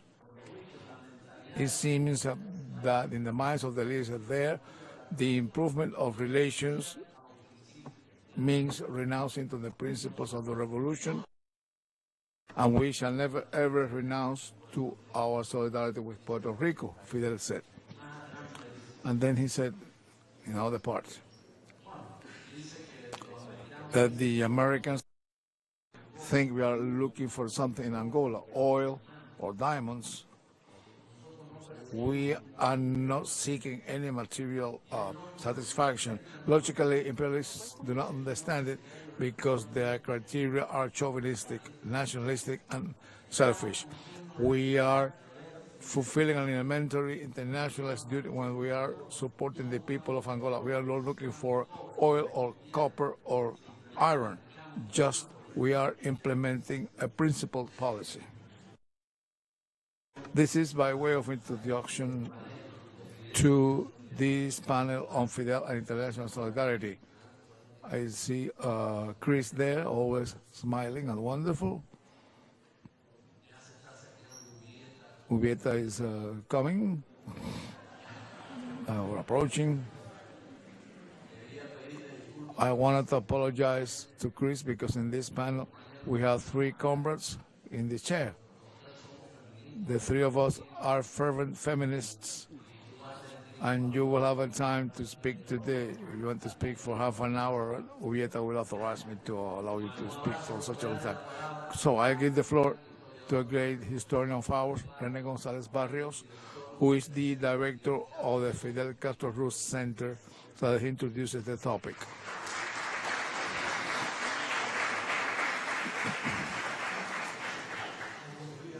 Good morning to you all.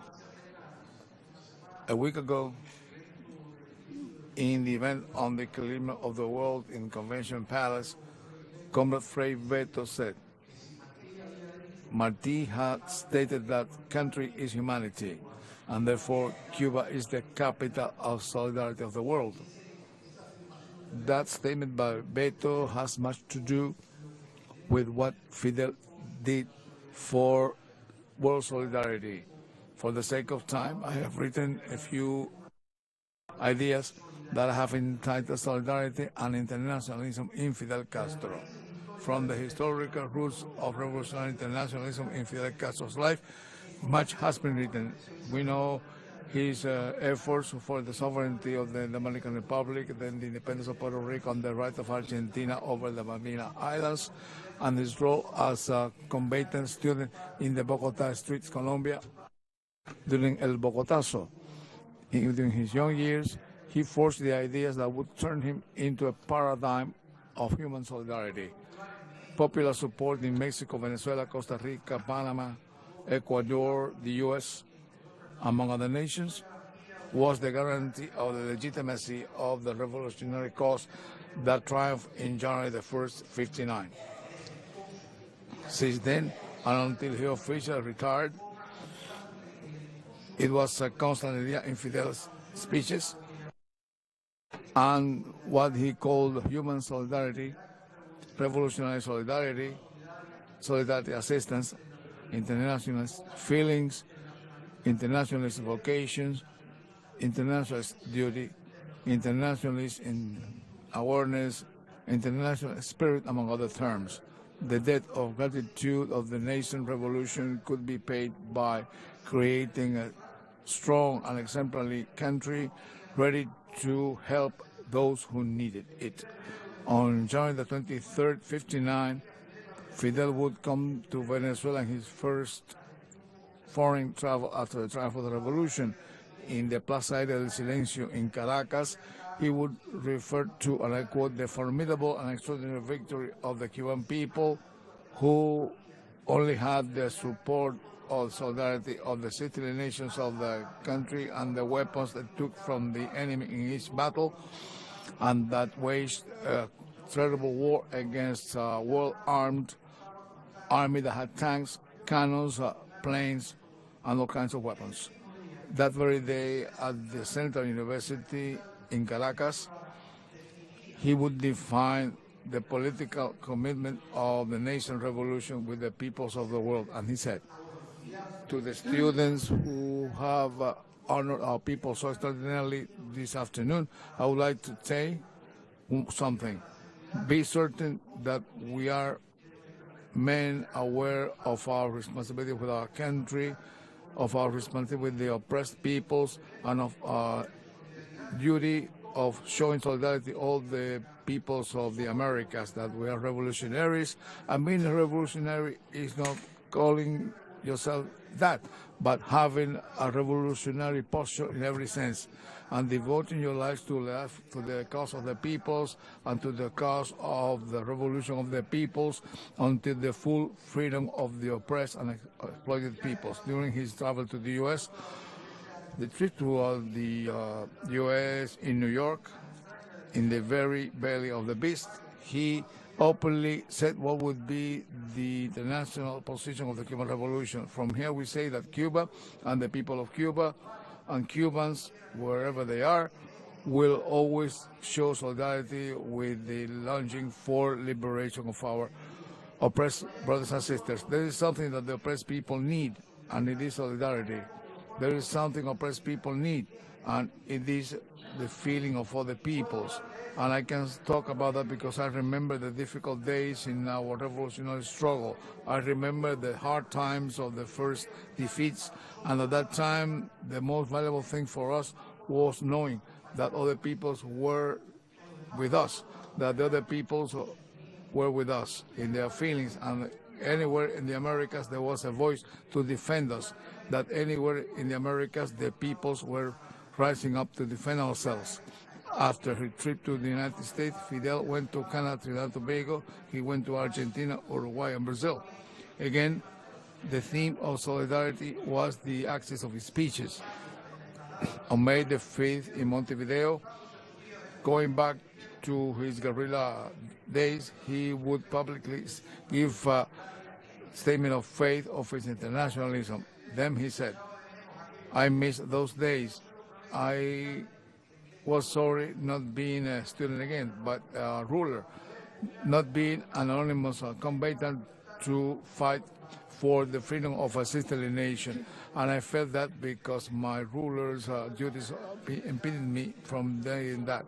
Convinced of the justice of the struggle of peoples, let us show our solidarity to all the oppressed peoples, our solidarity, and they will be helping them to get free."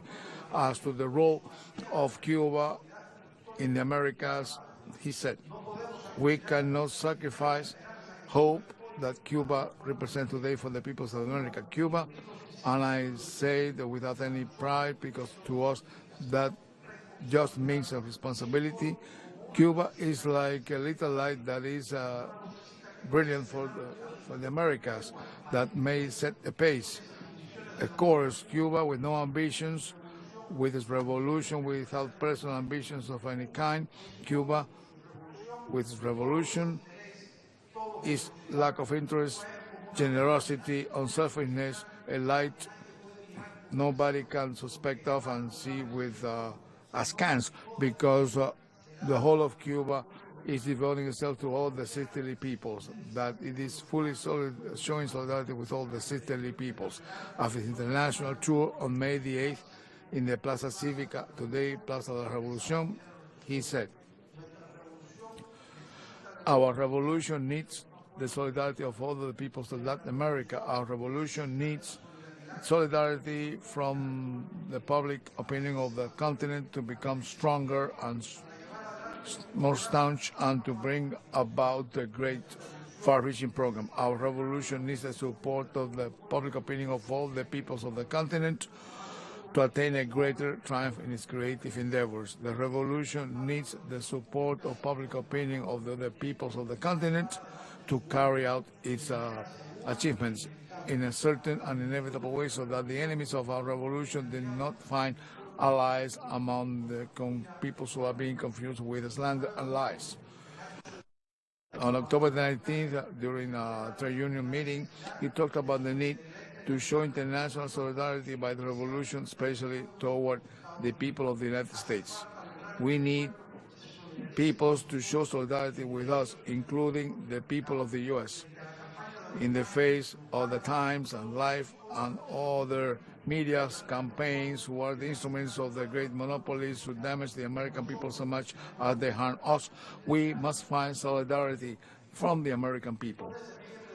On September the 2nd, 60, he called the people to come to the Plaza Revolution to respond to the OAS insults. In the first declaration of Havana meeting, he would say, in the 7th article, the irrenunciable international duty of the Cuban Revolution. The National Assembly of the Cuban people postulates the duty of our workers, peasants, students, intellectuals, blacks, Indians, young people, women, and elderly persons to struggle for their economic, political, and social reivindications, and the duty of exploited and oppressed nations to fight for their liberation. The duty of each people to show solidarity to all the oppressed peoples and colonized and exploited or attacked peoples of the world, whatever the place in the world where that is taking place, and no matter what geographic distances separate them, all the peoples of the world are brothers and sisters. 2 months later, in the Palace of Sports, he analyzed the importance of resisting and overcoming as an example for other peoples of the world. It would be worthless to have international solidarity if we were not capable of presenting, right from the start, a tenacious and invincible resistance. On June the 8th, in 1961, after the closing of the Executive Committee of the International Students Organization, Fidel said, "The world has shown solidarity to Cuba. That is why Cuba feels it is more and more solidarity-minded to others. Cuba has experienced the solidarity of the peoples. That word is full of sense for Cubans. That is why we, who know what solidarity is like, are obliged to all the peoples of the world who need our own solidarity, and Cuba should provide that solidarity because it has resisted the attacks of imperialism. We know that with that solidarity, it will continue struggling thanks to that solidarity, and will continue resistance too." In that occasion, giving a forerunner of one of the greatest ideas of the Cuban Revolution, he announced that the island will become a great island, a great school for third world students. He said that in 1960. Students, this visit will bring a greater ties among us, that this visit to Cuba get our peoples closer, and so that the struggle of the peoples of their sovereignty and independence and their justice is achieved, that this is another step forward to the moment when all the peoples of the world say, as we can say today, to students from Africa, Asia, Europe, or Latin America, no matter what the corner of the world you come from, the student is your home. Student, this is your land. Student, these people are your brothers and sisters. Student, you are welcome. The strategic assistance by the USSR after the end of relations with the US and the imperialist offensive against the revolution provided survival means. The Soviet assistance and from other socialist countries contributed to the strengthening of the revolution. With Soviet arms, Cubans, led by Fidel, defeated the mercenary Bay of Peace invasion. On October the 1st, 1962, referring to the Soviet assistance and that of socialist nations, he said at the closing of the First National Congress of the Federation of Cuban Women, "Of course, in this difficult period, we've had a transcendental factor, the socialist camps' solidarity, especially that of the USSR. With that, we have been able to overcome the harshest times of our economy, and in a few years, we will be able to develop our own resources to such a degree that our resources will allow us to continue going." On January 24, he visited Moscow. We had gone through the missile crisis in '62, and during a TV interview in Moscow, when asked about the Soviet people, he said, "First, there is a type of relations between the Soviet government and our government that are unlike any other relationship in the Western world. where relations between big and small countries are defined differently. Of course, the representatives of a small country would always be mistreated, ill-considered by more important nations. However, relations between the two governments are different regardless of their size and the world scope and resources and the power they have. We represent a small, very isolated country. However, we have received here special treatment, full of generosity, of respect by the leaders of the Soviet government, and actually those are different relations. Our relations are really fraternal and socialist and communist and revolutionary and honest and sincere and unselfish, and that is also seen in our treatment. Our treatment is friendly, almost familiar. In '66, the Cuban Revolution's process was defined. It was isolated internationally because of U.S. pressures, but Cuba became the world capital of national liberation movements and the struggle against imperialism and colonialism anywhere in the world. The resistance of the Vietnamese people was a source of inspiration for revolutionaries.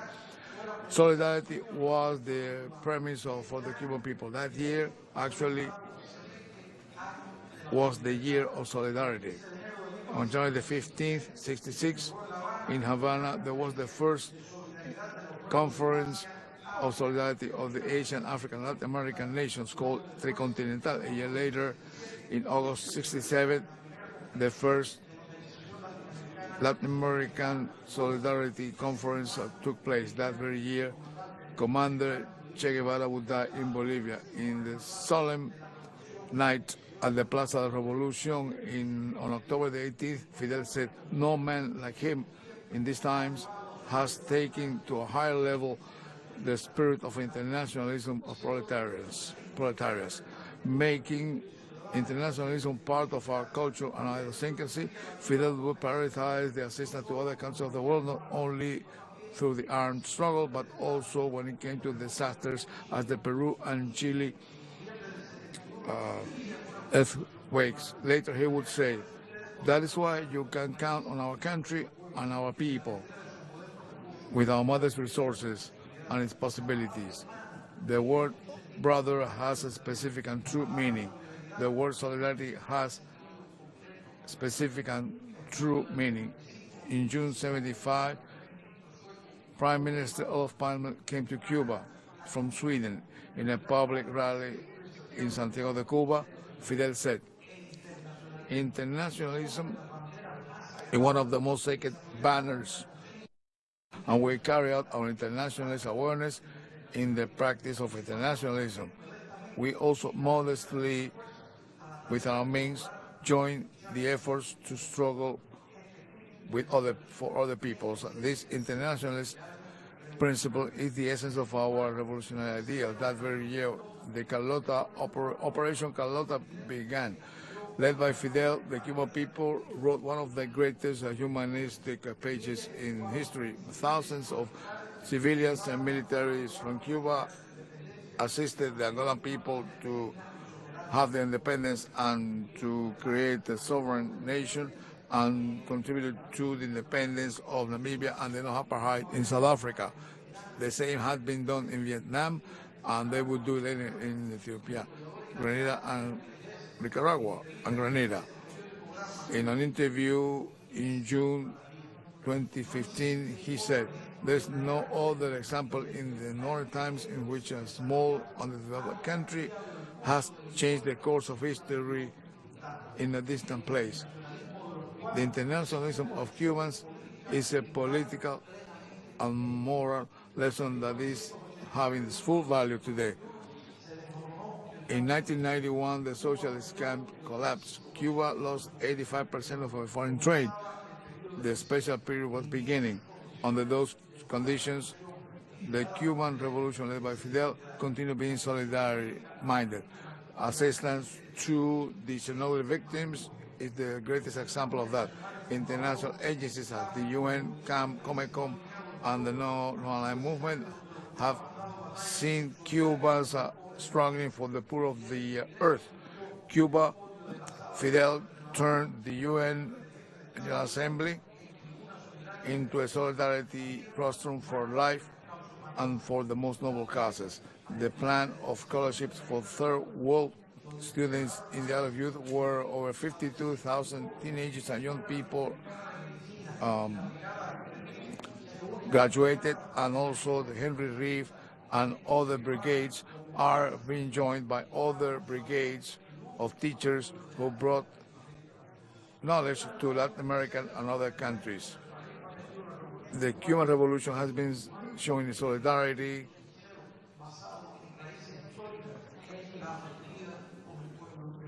through the solidarity with Venezuela.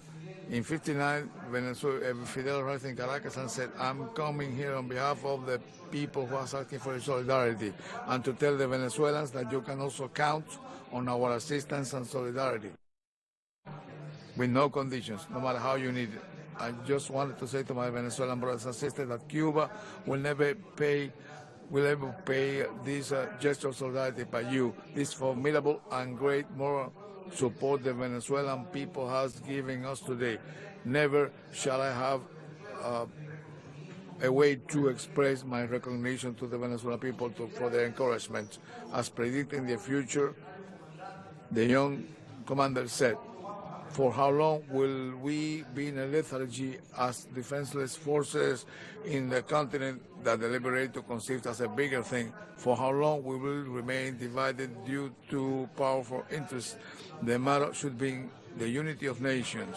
Venezuela must be the leader of the unity of the people of the peoples of America, because Bolívar is the founding father of the union of the Latin American peoples." The same line of thought by Carlos Juan de Céspedes, José Martí, Máximo Gómez, Antonio Maceo, who thought of the Cuban Revolution as a beacon of continental freedom against imperialism and for solidarity.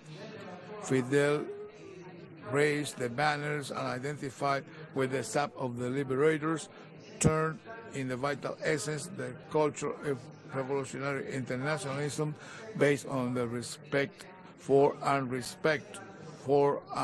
love for the independence of the peoples of the world. As a good follower of Martí, for Fidel, country was humanity. Thank you very much.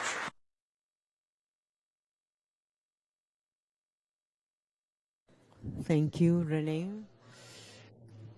A few minutes ago, we have a great Venezuelan poet that is also the general attorney of the Venezuelan Republic, that Maduro called him the bearer of the flag of the Venezuelan Revolution. He's a great poet. Not only he went to Pakistan, and there he made a book of poems, and Fidel had it published. Millions of books for Cuba and for Venezuela. It is called The Children of Misfortune. Welcome, Tarek.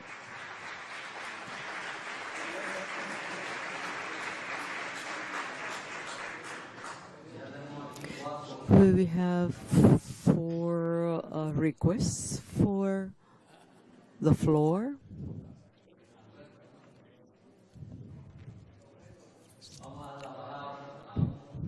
So we're going to give the floor now to a great friend of Fidel's, someone whom we Cubans owe, and all the people, the dignified people of the world, owe him a book that is well structured, well organized, that is a guideline of the thoughts of our commander-in-chief. He made the same with Chavez. He said, "Chavez, my first life." Tarek, you remember the book of Ignacio Rabelais, the Chavez before he was in power, and then regrettably he couldn't make a second book with Chavez. He's a person who's near the coast of Venezuela, near the President Maduro, and he's a beloved person here in Cuba. We're going to present here tomorrow an extraordinary book that is called The Era of Conspiracy, that it was edited in Venezuela and one of the most sold books in the fair of Venezuela. Our brother Ignacio Ramonet. Thank you so much. First, I want to thank the organizers of this event, of having the of inviting me here to this important event. Ubieta and other comrades, other of the people who had the floor, the need of a theorizing on a moment, that such an important moment that we're living now. And also, Atilio said that this presentation I am improvising because Abel asked me if I could say a few words about Fidel and internationalism. Obviously, I always like to speak about Fidel. The topic of internationalism, Fidel's internationalism, as René said in a very documented way, he said that it is part of the political DNA of Fidel, obviously. Fidel, being a revolutionary person, he was an internationalist person because he was a revolutionary in the Martian way. He was a fundamental internationalism. What I would like to say for the young people is to remind them of the international context in which the political beginning of Fidel was started. Its political beginning.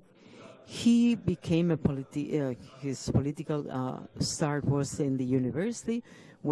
Before arriving at the university, he was not very much interested in politics, like Chavez. Chavez discovered politics in the military academy, especially after the attack on the Moncada garrison.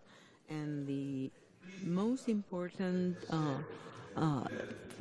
desire of Fidel of changing things, as he has analyzed the situation of Cuba after the coup d'etat, and he took the power after the victory of January 59. What is the international context?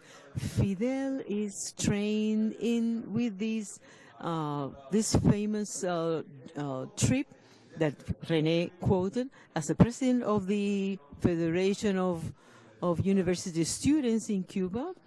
He made a very important travel in which he goes to Panama. There was an insurrection, a student uprising against the occupation of the Panama Canal in the last months of 1947. And in 48, he goes to Panama and he visits these students, those who have survived, because there were lots of dead people, and he goes to visit them at the hospitals where they have been taken, and he shows his demand on the territory occupied by the United States. He demands on the sovereign of this land. There is an hearing. Torrijos, he was following Torrijos' ideas on the area of the canal. In Venezuela, they were speaking of the revolution, of the Venezuelan revolution in 1948, because there had been a important transformation in politics, and Fidel is interested in that, and he made an important speech. He was very young at the time. He was 22 at the time. The real 22 that is in papers. He was 21 years old. He He was born, he had been born the year before, but his parents, he was born in 1927, but his parents made him older so that he could go into elementary school. And they said that he had been born in 1926. So he was 21 at the time. He was a very young man of 21, the president of the Federation of University Students in Cuba, and he had this vocation of starting a struggle in Latin America, this fighting against the U.S. Imperialism. In Panama, from Venezuela, and he goes to Bogota because there is a great student congress who are opposed to the formation, to the OAS. They were trying to institute the Organization of American States, and he participates in the Bogota revolution. He has this young person, he's 21-year-old. 5 years later, he's going to attack the Moncada garrison. What is in the international context? What is going on in the world at the time? If we could point out what is going on in the world at the time, it is the decolonization. The world is living decolonization. Decolonization from Asia, from decolonization of Asia and decolonization of Africa. The east and the south of Africa is completely colonized. These immense territories of colonization. So all these two continents, the territories of these continents, especially in Asia, there have begun a decolonization. In some places there was an armed decolonization. First, there was an event that changed the world. That was the independence of India. Independence of India in 1947. At the moment when Fidel begins this trip that he was speaking about before, Gandhi and his independence movement, trying to take the jewel of the crown away from the hands of the British Empire. But this disaster that was simultaneous, that was the great movement of the independence of India, that was the separation of Pakistan from India. This provoked tens of millions of dead people, and Pakistan was created. They had two wings. Those of you who are older remember today what is Bangladesh was called Eastern Pakistan, and the other one was called Western Pakistan. So all this movement, especially in Vietnam at the time, that was called Indochina, that was a colony, a French colony. There is a war of independence at the end of the Second World War. Ho Chi Minh particularly and General Giap, they start a war to free Vietnam from the Japanese occupation. And when the French return after the Second World War, this war continues, and the Vietnamese, at the time they were from Indo-Chinese, they win. It is a historical battle, one of the few military battles in which a southern country defeats a great northern power, that is the Battle of Dien Bien Phu. Indochina in 1954, in which the French withdraw from Vietnam and the Americans arrive.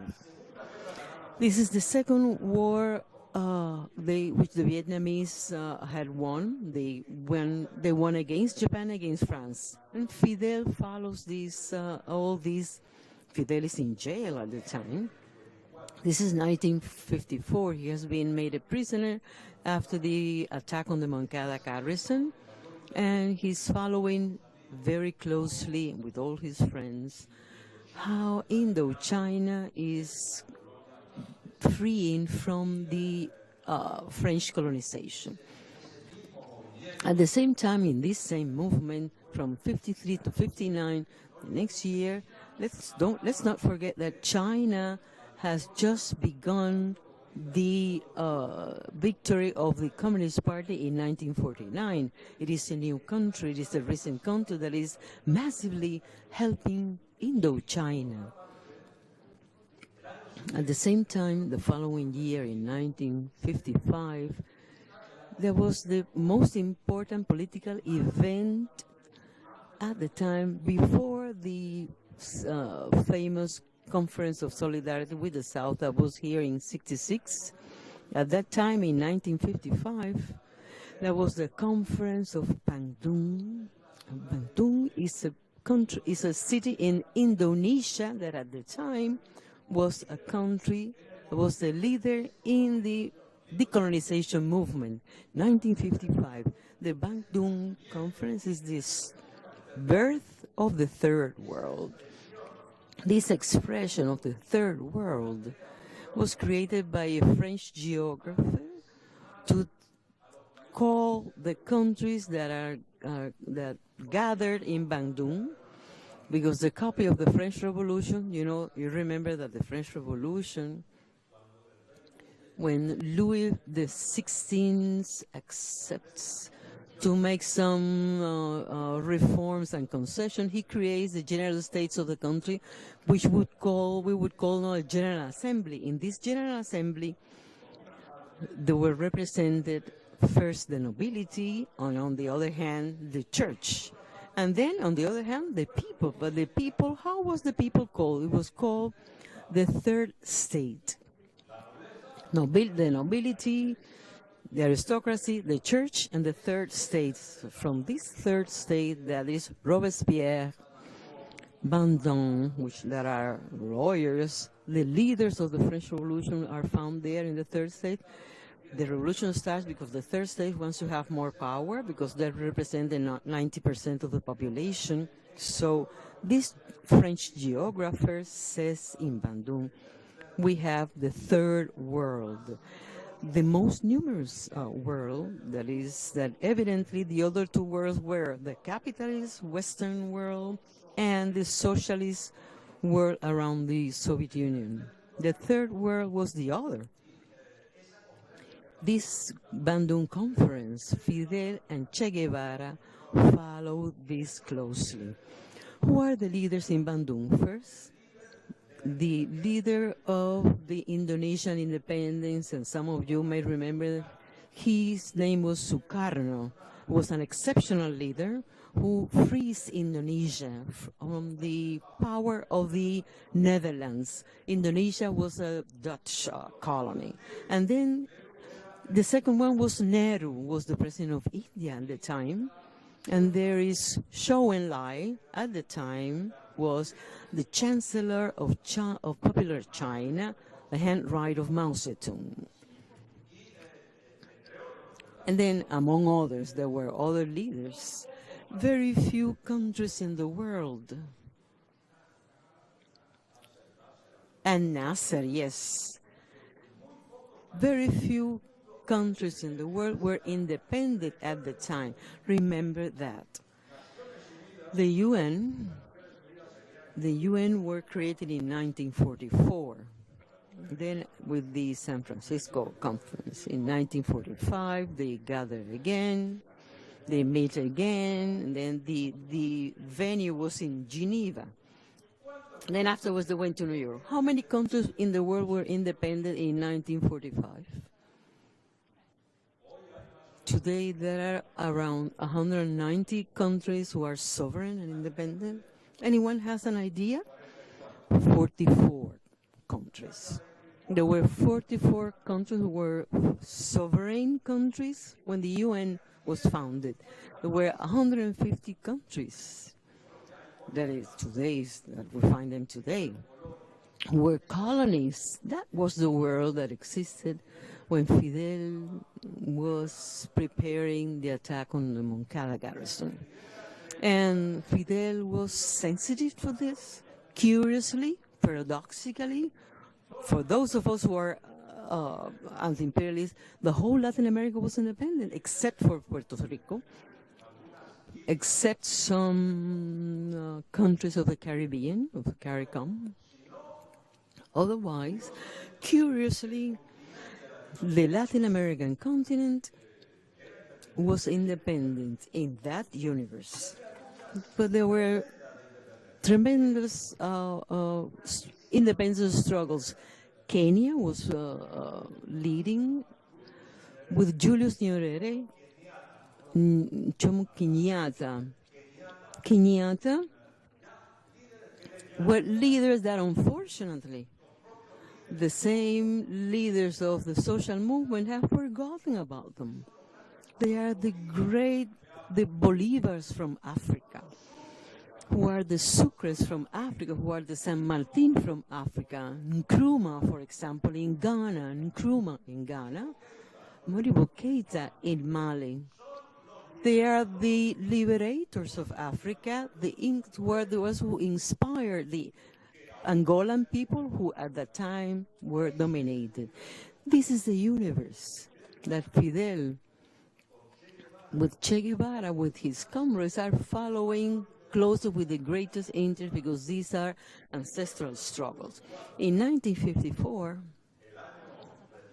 the year of the defeat of France in Dien Bien Phu, the Algerian struggle begins on November the 1st, 1954, the Great War in Algeria.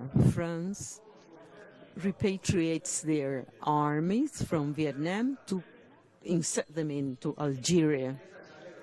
And this war begins, and particularly the nationalists, the Algerian nationalists, are inspired by who was leading the Arab world at that moment?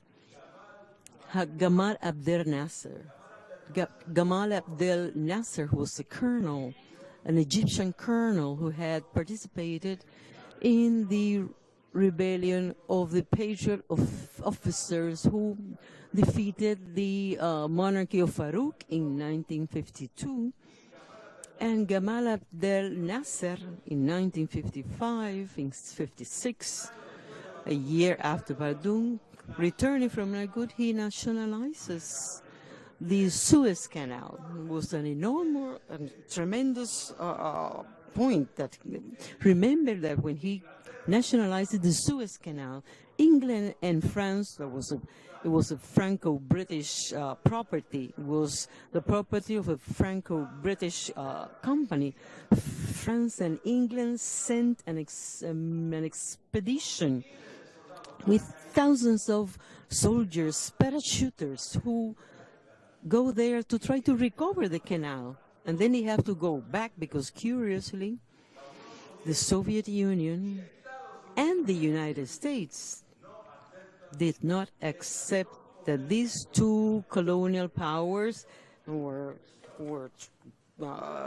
going back to occupy the Suez Canal again. And Nasser becomes a fabulously popular leader in the world. He was the leader at the time. For someone who, like Fidel, we say this in the book, he would have liked to have met Nasser.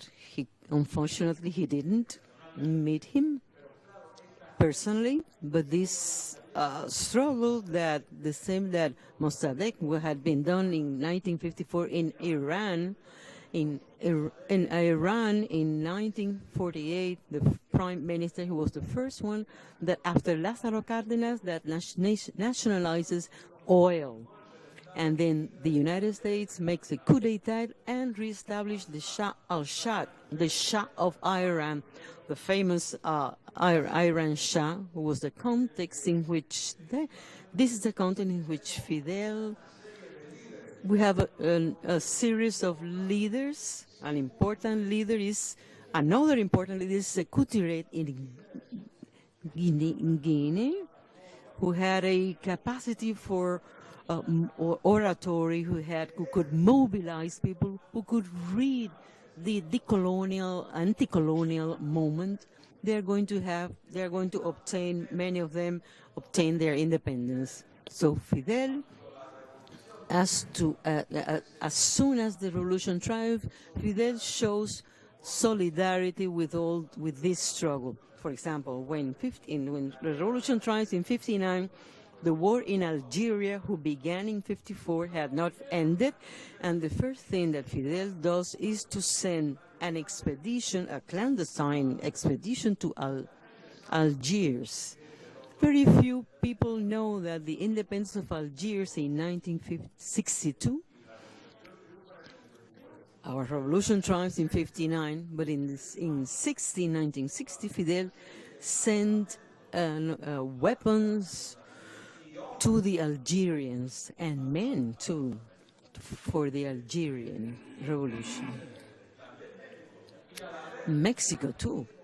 And these movements, this interesting movement, the ship, Fidel speaks about this in 100 Hours with Fidel. The ship that takes to Algeria the men and the weapons are going to help Algeria in their war against France, comes back full of the wounded of the Algerian war to be cured in Cuba. That was the first movement of solidarity of doctors at the very beginning of the revolution. Cuba was not the medical power that is today. So effectively, very soon, Cuba begins to, not to lead, but to also join the anti-colonization movement, especially at this moment after the victory of Algiers. The leader of the Algerian revolution was Ahmed Ben Bella, who was a friend of mine. I met him. Then afterwards there was a coup d'etat. He was a prisoner in 65, but Ahmed Ben Bella transformed immediately Algeria into the basis of formation of all the African guerrillas. Che Guevara goes there to train himself. Then afterwards, in another trip with Che Guevara, reads a text from our friend Regis Debray, Cuba and Revolution. He discovers this text and he tells Fidel reads the book, he says, come on, bring me this intellectual here to Cuba. Algeria was fundamental at the time, was the basis in particular where all the leaders of independence, of the African possessions, the Portuguese, there were many. There was Guinea-Bissau, Cape Verde, Mozambique, Sao Tome and Principe, Angola. I met some of the leaders. This will brings Fidel to create the organization, the Latin American Organization of Solidarity, the famous OLS. So that was very important because Fidel, the reading that he makes for Cuba, our countries are sovereign from the beginning of the 19th century, but in fact, they are colonized in another way. It was different from Asia and Africa, but we have to free them too. So this organization of solidarity that René was quoting, was speaking about, was critical. That was the conference, the Tricontinental Conference. There was a historical, very good magazine that was created at the time. It was called Tricontinental. It was a fantastic journal at the time. Cuba becomes at the time in the leader of the decolonizing movement. We have to remember that at the time that Cuba was not aligned with the Soviet Union, that was later. Cuba is a country that appears between different blocks with a very original, personal, its own line. and evidently other liberation movement are fascinated by this, but they don't have a leftist defined line, and that has they were not led by the communist parties all the time. That was what was called the non-aligned movement later. I want to remember also that the president of this Solidarity Conference that took place here in Havana was Ahmed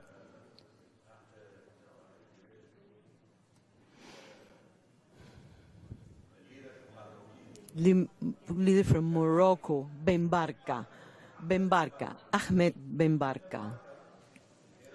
Ben Barka was a leader, a Moroccan leader, was a professor of mathematics, that after the independence of Morocco, we have to also remember that the independence of Morocco and Tunisia, it was in 1966. So Ben Barka, when he arrives in Paris, fleeing away from the Moroccan regime, he went to Paris to take a plane to come to Havana to be the president of that conference. And in Paris, he was kidnapped. The Moroccan police, helped by the French police, he disappeared, and we know that he was murdered, but no one knows how he was murdered, because of the imperialism was so afraid of the conference that was made here in Cuba. So all these context, all these context before Fidel began, Fidel does not differentiate the national struggle with the international struggle. Fidel's internationalism is completely, absolutely, perfectly mixed with with revolutionary ideas. He's an absolutely internationalist. Thank you so much.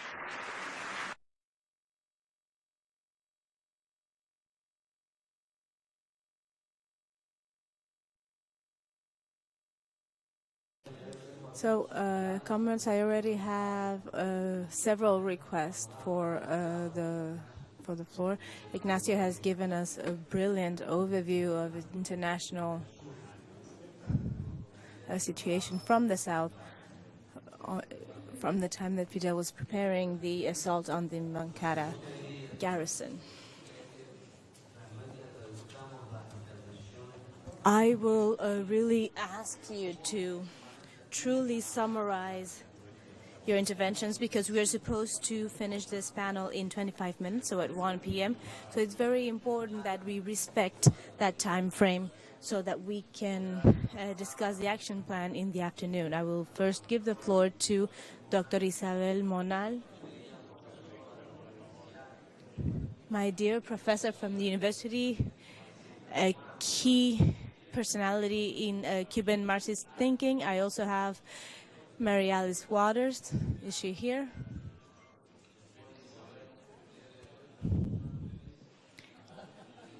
So you can see, Chris, I'm strengthening the female voices. There are many others who have requested the floor. I will have to ask for Ubieta's help on how to go about this. I think I can adjust to the time frame that we have. I am the director of Marx Ahora magazine. I believe that Fidel's internationalism and the internationalism of the Cuban Revolution is one of the most solid and enlightening, most long projection points for Fidel and the Cuban Revolution. I wanted to only complement these beautiful presentations you have made and briefly referred to the nourishing roots that I believe are in Fidel. And he himself spoke of those nourishing roots. In Fidel, we found and find, and I believe this to be extremely important regarding internationalism and regarding Fidel's thinking in general, clearly said so by himself in 1972 in the famous speech at the University of Carolina of Prague. We have on one hand the roots, a matrix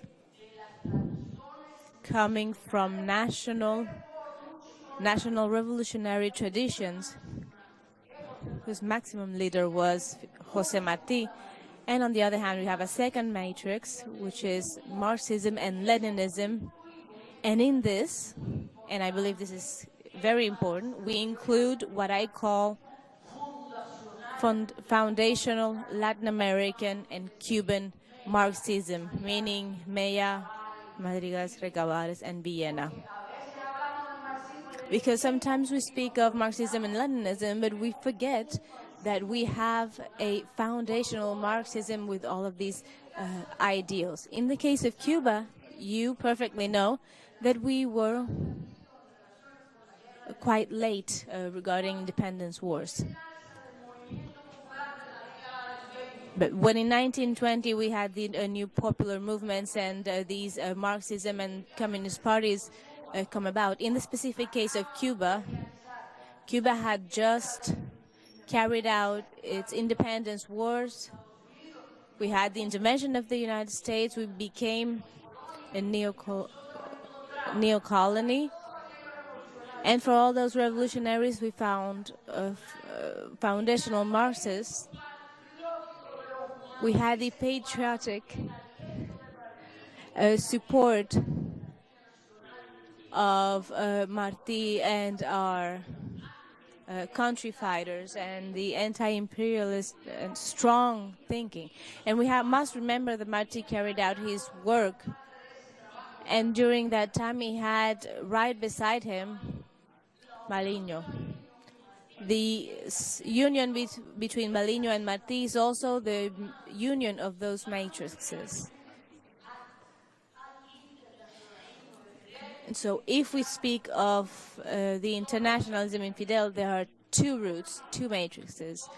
On one part, the Latin American tradition of struggles and support, all of those independence wars at the beginning or first few decades of the 19th century. And of them we know about Bolivar. And we also know that if that process triumphed, it was due to solidarity that reality called for. And we also know that there were men like Bolivar, Sucre, and San Martin who truly understood the situation at the time and provided solidarity. Otherwise, they would continue to lose territory. And so we have that tradition from the Marxist, Leninist, workers and communist movement, and Fidel managed to articulate these two roots. And that is very specific to Fidel's vision of Marxism and of Marxist ideals. In our legacy, we have this phrase of the Proletarian Manifest of all United Countries. But from Lenin and from Fidel, we have another cry, and one doesn't substitute the other. Today, we must march with both. Oppressed peoples of the world united, and there is Fidel in the avant-garde with a theory, with a praxis. Because what he achieved was political, it was practical and conceptual and epistemological. And we cannot stay in the past, because as Lenin said, without a revolutionary theory, there will be no revolutionary movement.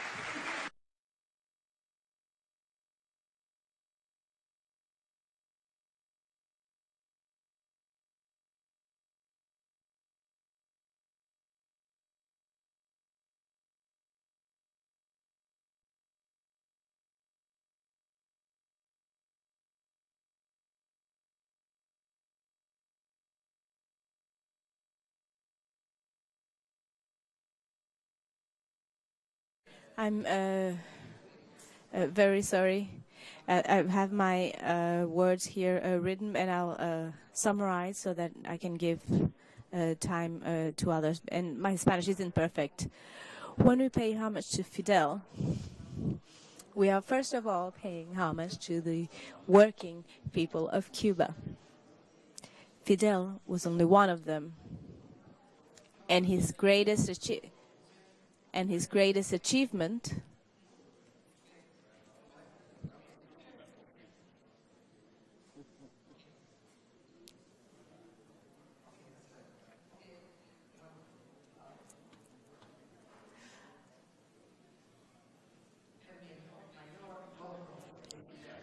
Fidel's greatest achievement was to form revolutionaries and communists who were able to lead the working peoples of Cuba to establish the first free territory of the Americas, and to extend this throughout and to keep it for more than 60 years.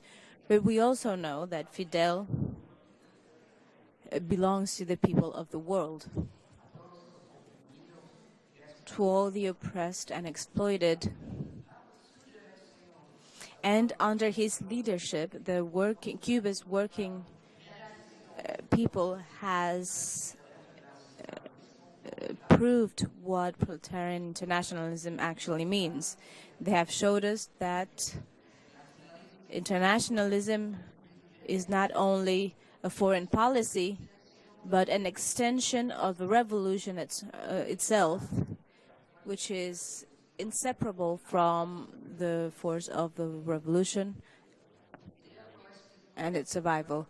Fidel explained this to the Cuban people with diaphanous clarity during the first few days of the internationalist mission of Cuba to support the peoples of Angola and Namibia, when he said, "Whoever is not ready to fight for the freedom of others will never be able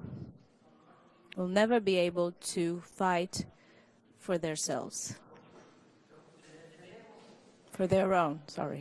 But we have to wonder where Fidel's moral strength came from.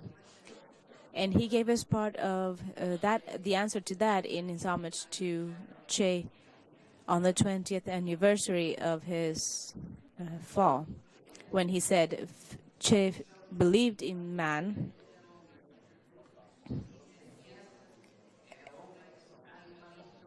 and he said that you can never believe in a human being if you believe that that person is only a little animal capable of going forward to get their food. Whoever thinks this way will never be a revolutionary or a socialist or a communist.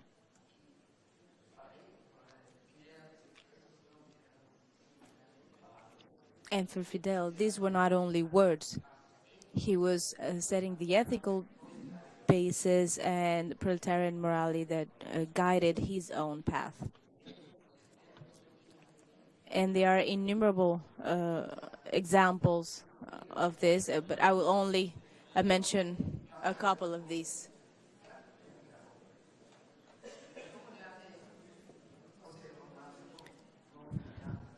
Commander José Ramón Fernández explained that the rebellious army and the militia never killed a single prisoner, nor tortured any prisoner, nor abandoned any injured enemy. And Fernandez added, that is part of the principled ethics of our armed forces, and which Fidel has demanded be complied with since the beginnings of revolutionary struggles. And in his wonderful interview of 100 Hours by Ignacio Ramonet, he said that in the Sierra, our medicines served helped to cure all the wounded without any distinction, ours and Batista's armies. We carry out a policy of respect towards our adversaries.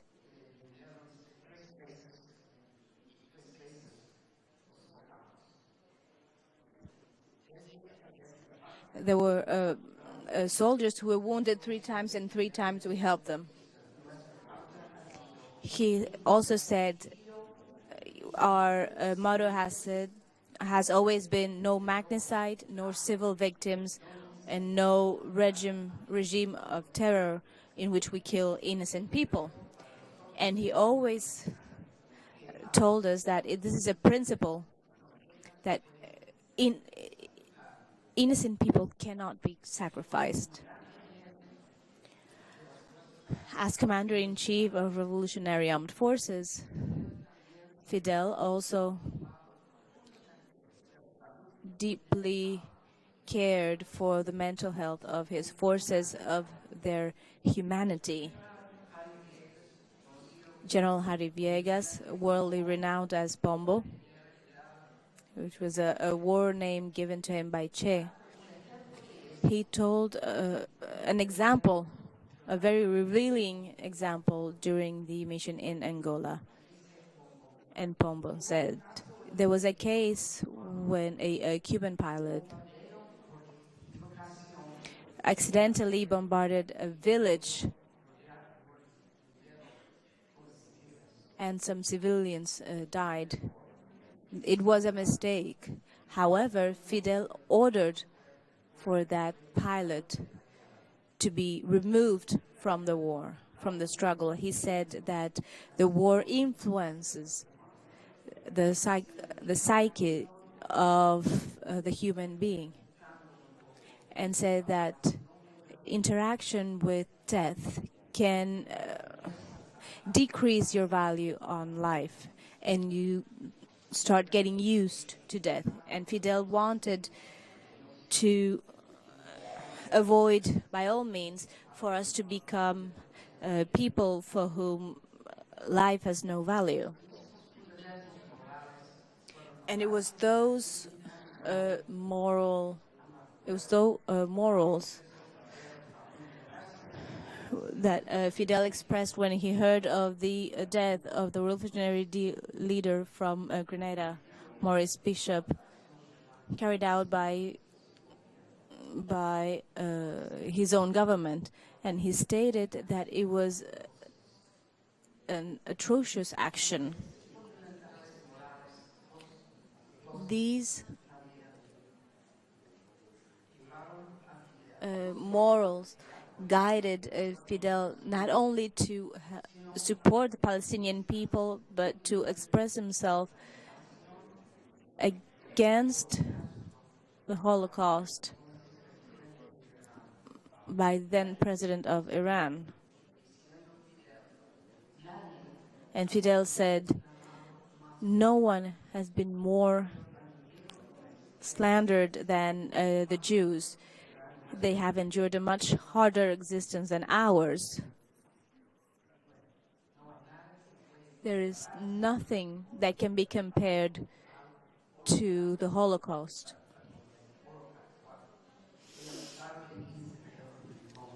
And the state of Israel said, without a doubt, and the state of Israel, without a doubt, has a right to exist. Now, to finish, one of the greatest moments of Fidel's international leadership was when he spoke to the United Nations General Assembly on behalf of the non-aligned movement, whose presidency or chairmanship he had just assumed. And at that moment, Fidel said, I did not come here to speak of Cuba. I am not here to expose in this assembly denounce of the aggressions our small people has been a victim of for 20 years. I'm here to speak on behalf of the children who in the entire world have not even a piece of bread.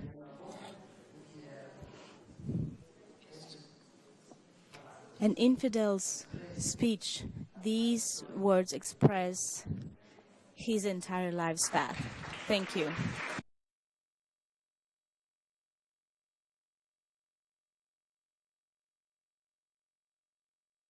Let's then give the floor to Ángel Chávez from the Communist Party of Mexico.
In our case, the Communist Party continues the example of Fidel and the example of the proletarian internationalism in the struggle against imperialism. It is an element that is alive, that we have to do it. But the question is, how we understand imperialism depends on what kinds of deeds we should do. An important element at present is ideological struggle. How can we develop a link between publications so that we can exchange and have a joint effort and a joint vision of how to face imperialism in the world. This is the most important aspect. If imperialism is understood as a development, as a new phase of capitalism, it implies that all the countries that are within capitalism are within imperialism, and we have to struggling against imperialism is not only against this bunch of people who are aggressive people, who continue with the colonial dynamics, but the struggle against imperialism consider that the essential aspects of imperialism is the monopolies, the great monopolies. Anti-imperialist struggle has to do with the struggle of each of our countries against the capitals of these monopolies.